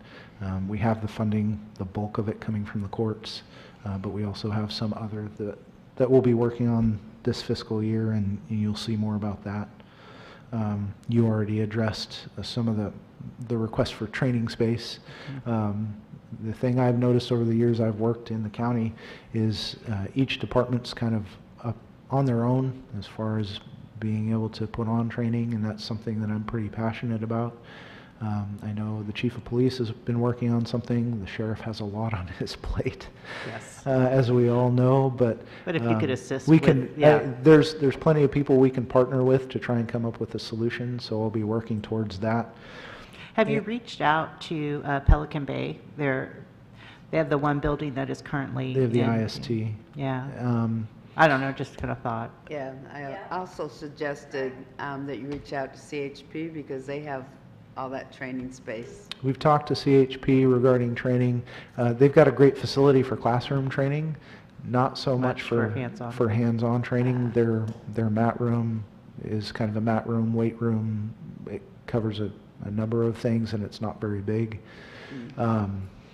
We've worked with Pelican Bay. We have an existing contract or agreement with them. It's not really a contract. There's no money.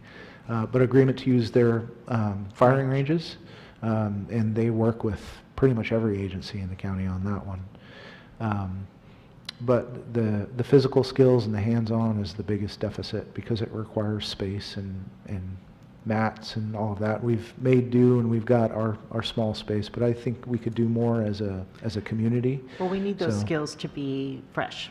Need to be fresh because it absolutely, and even more than every year, I think. It's that important. Yeah. And, it lowers the risk for the officers, it lowers risk for the community, the people that we go hands-on with. Yeah. The more Keeps them confident safer. and competent people are, the safer everybody's going to be. Yeah. And the only other thing I've got on here is office space for us. Over the years, probation's responsibility has expanded.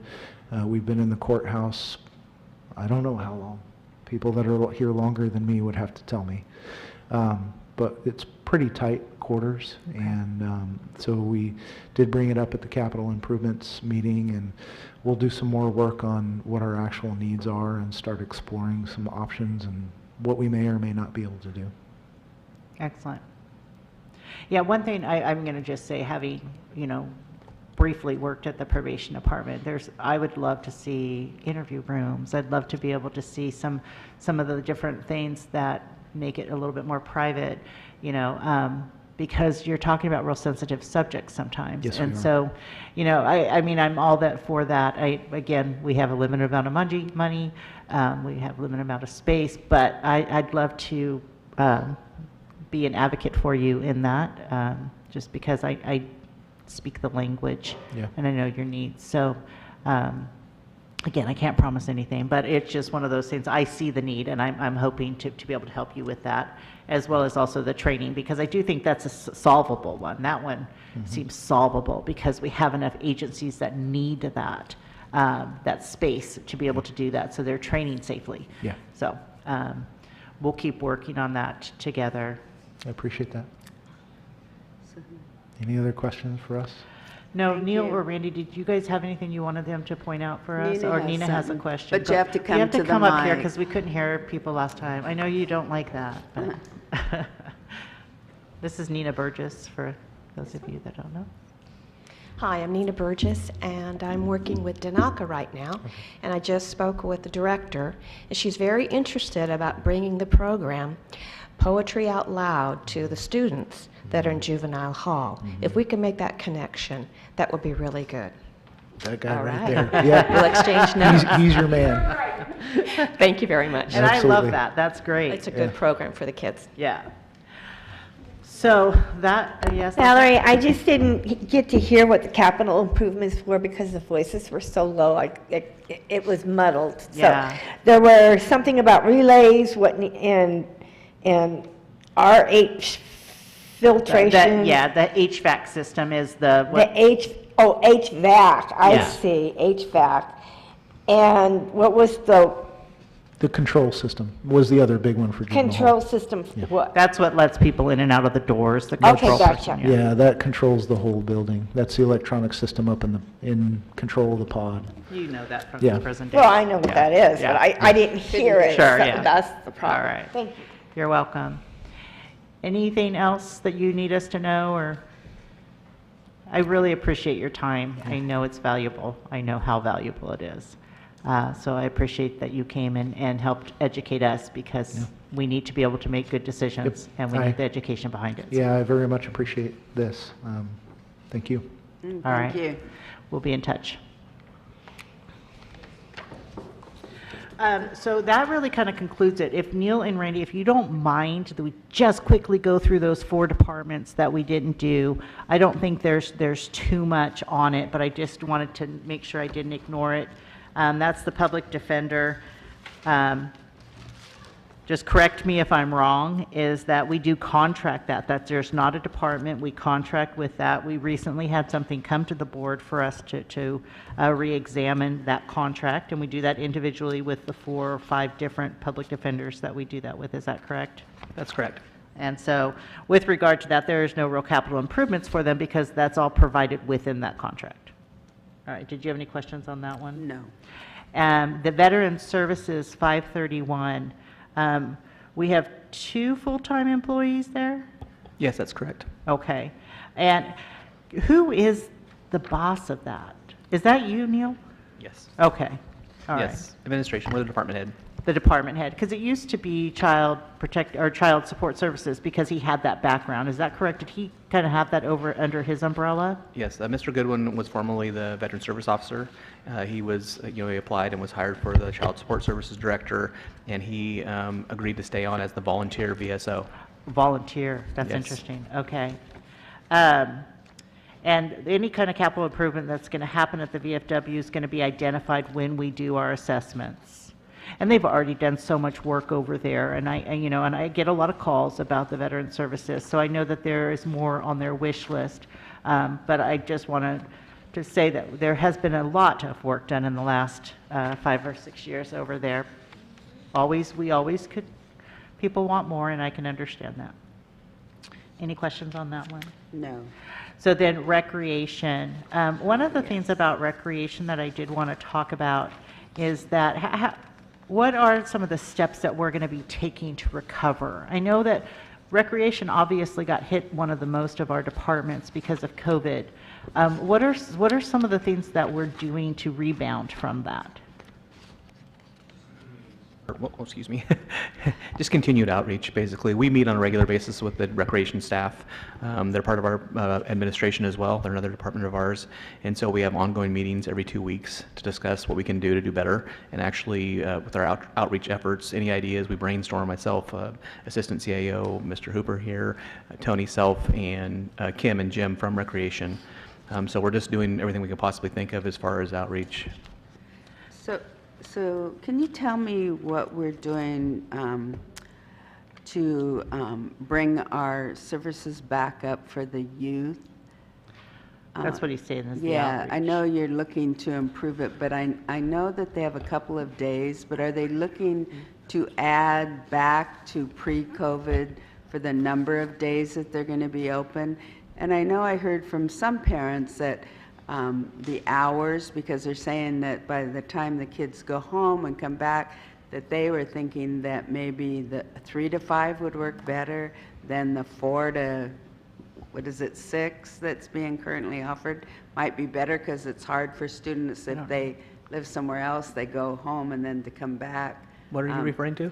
When the rec centers open. for I don't know that the rec center students. is open for open play like that. I think Yeah, that we don't might have be a- any I thought it was after-school program or open. anything. Nothing now, No. because I thought it was open at day. I don't recall ever having We do that. the kids camp during the summer. Yeah. Which provides services. But basketball, you're not open? They do an open gym. Yeah, Yeah, open. there is an open gym for basketball. Yeah, that's what And- I'm talking yeah. about. And what were you saying, that the hours are, Was it 4 to 6 or? I don't know the hours, Yeah. I'd have to check with But Jim, but in Kim the on that. past, I think it was open like 4 days, and I think it's only 2 now. Are they looking at trying to open it up more? We can.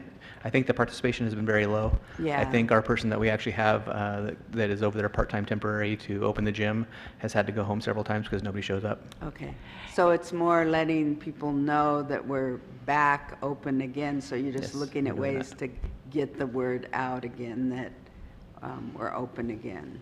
Yeah. That's And we're very assuming that basically on our youth program, which is the main one is basketball, last year when we had registration open, we were seeing the same numbers that we had seen in the past. We just ended up having to shut it down again Cancel it. because of Yeah, COVID. that was unfortunate, but we had to do what we had to do.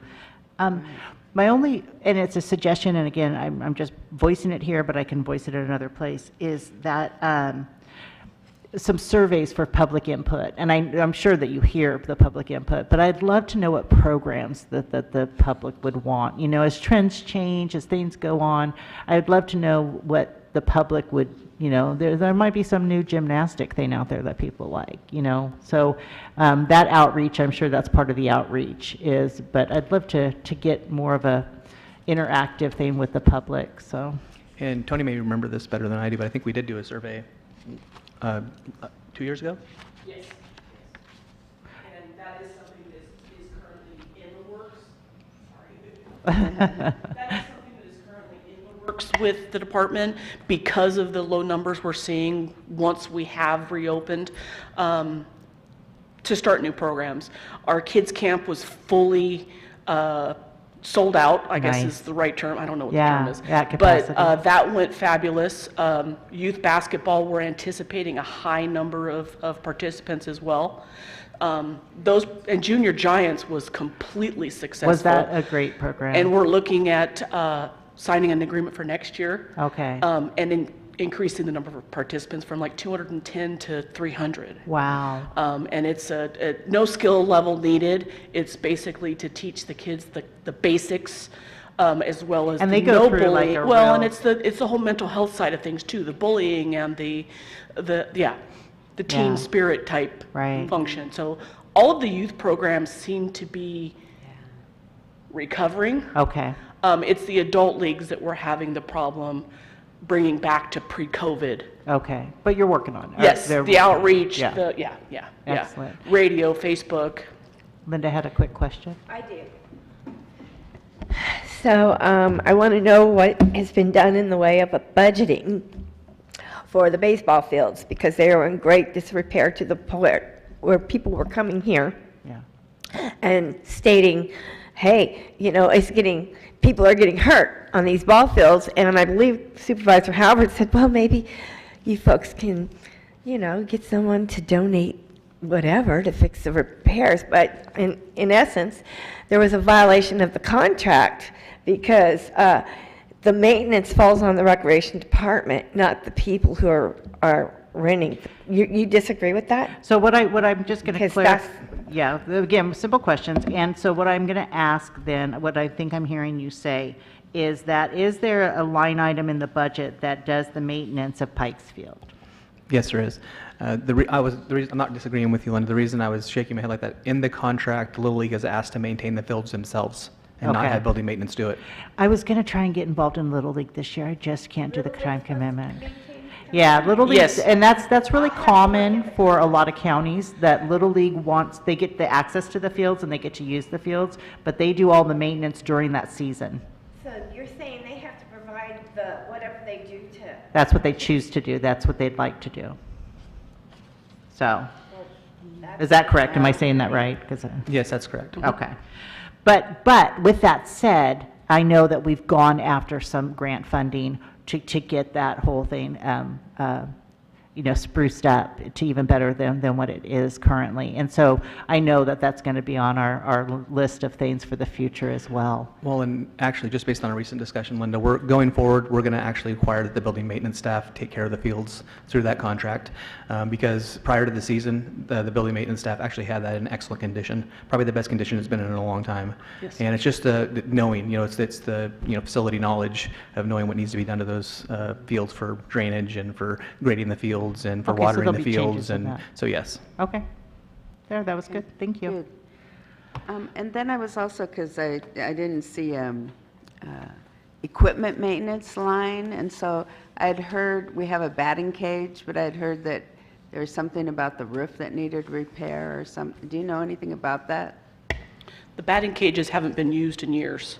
Oh, okay. And when we were looking at the Prop 68 grant to refurbish or rehabilitate the fields themselves, that was to be removed and made into a pavilion area. Unfortunately, we weren't successful in the grant, but there's the batting cages haven't been used in years. So we don't have that available for them? No. Okay. Have we looked at having any batting cages for the youth? Like, because, I mean, do we look at any equipment that we can provide for the youth? Because I didn't see anything, like, Well, we have a guess I don't golf understand. simulator. We definitely have the Yeah. golf simulator. I knew that was going Yeah. to be a bad subject to bring up. And then, but we also have something else that's available. What else? Do we have any kind of interactive? I'm not recalling it. yeah. I was just curious, because I know that in some areas I see, like, there's some really nice ball fields over in the Medford area for their Little League fields, and they're just like primo. But they're and probably privately funded. And they have some, and they have some batting cages and stuff. And so I was just wondering if we offered the same kind of thing, if we had any batting cages, because I know a lot of the teams would utilize, a batting cage. So I was just curious, and I didn't know, because I didn't see anything in an equipment line item. I just didn't know. So I'm just asking, do we have any kind of equipment? And So I think to speak to, I think maybe what your broader concern is, Supervisor Maston, is what improvements, we're intending to put into the facility. And it was actually several years ago that administration did put forward a grant through the state for a pretty extensive rehabilitation of the Pike Field recreation area. Unfortunately, it was a competitive process. It wasn't picked up. That application was repurposed actually this previous year as part of the community funding federal requests that were submitted. We talked a little bit earlier about the sheriff's project that was picked up for the RMS system. Unfortunately, Pikefield wasn't picked up. Okay. But again, speaking to the broader issue of professional services and seed money and trying to invest our resources strategically, Pikefield is definitely on our radar in terms of future projects that we intend to make those improvements on. yeah, that's all I'm trying to ask is, what are we looking at, in the future here? Because I just didn't see any kind of line items. I didn't know what we were looking at. So that wraps us up. And again, I thank you all so very, very much for doing this. I feel that I have much more knowledge about this. I hope the community has much more knowledge about this. And if we want to request any changes to the budget, we do that in writing to the clerk of the board prior to Tuesday. That's correct. And if you have changes in mind, you can discuss it with me prior to that, because it may be covered under contingency or some other You're right, like what you just mechanism, pointed out. as opposed to changing the Absolutely. budget. Absolutely. Yeah. I will definitely, I've got one or two that I might want to do, and I'll run them through you first, and then you probably will guide me where it probably already is, so. Yeah, so I just really appreciate staff's willingness and cooperation, and everyone's just been wonderful in helping us to understand the budget. It was a great experience for me, and I'm sure that it was extremely helpful for a lot of residents who were, listening in to this process as well. And I'm just really appreciative that we were able to go through this process. So thank you so much. And I like to say thanks to all the department heads as well. They did an excellent job. Yes,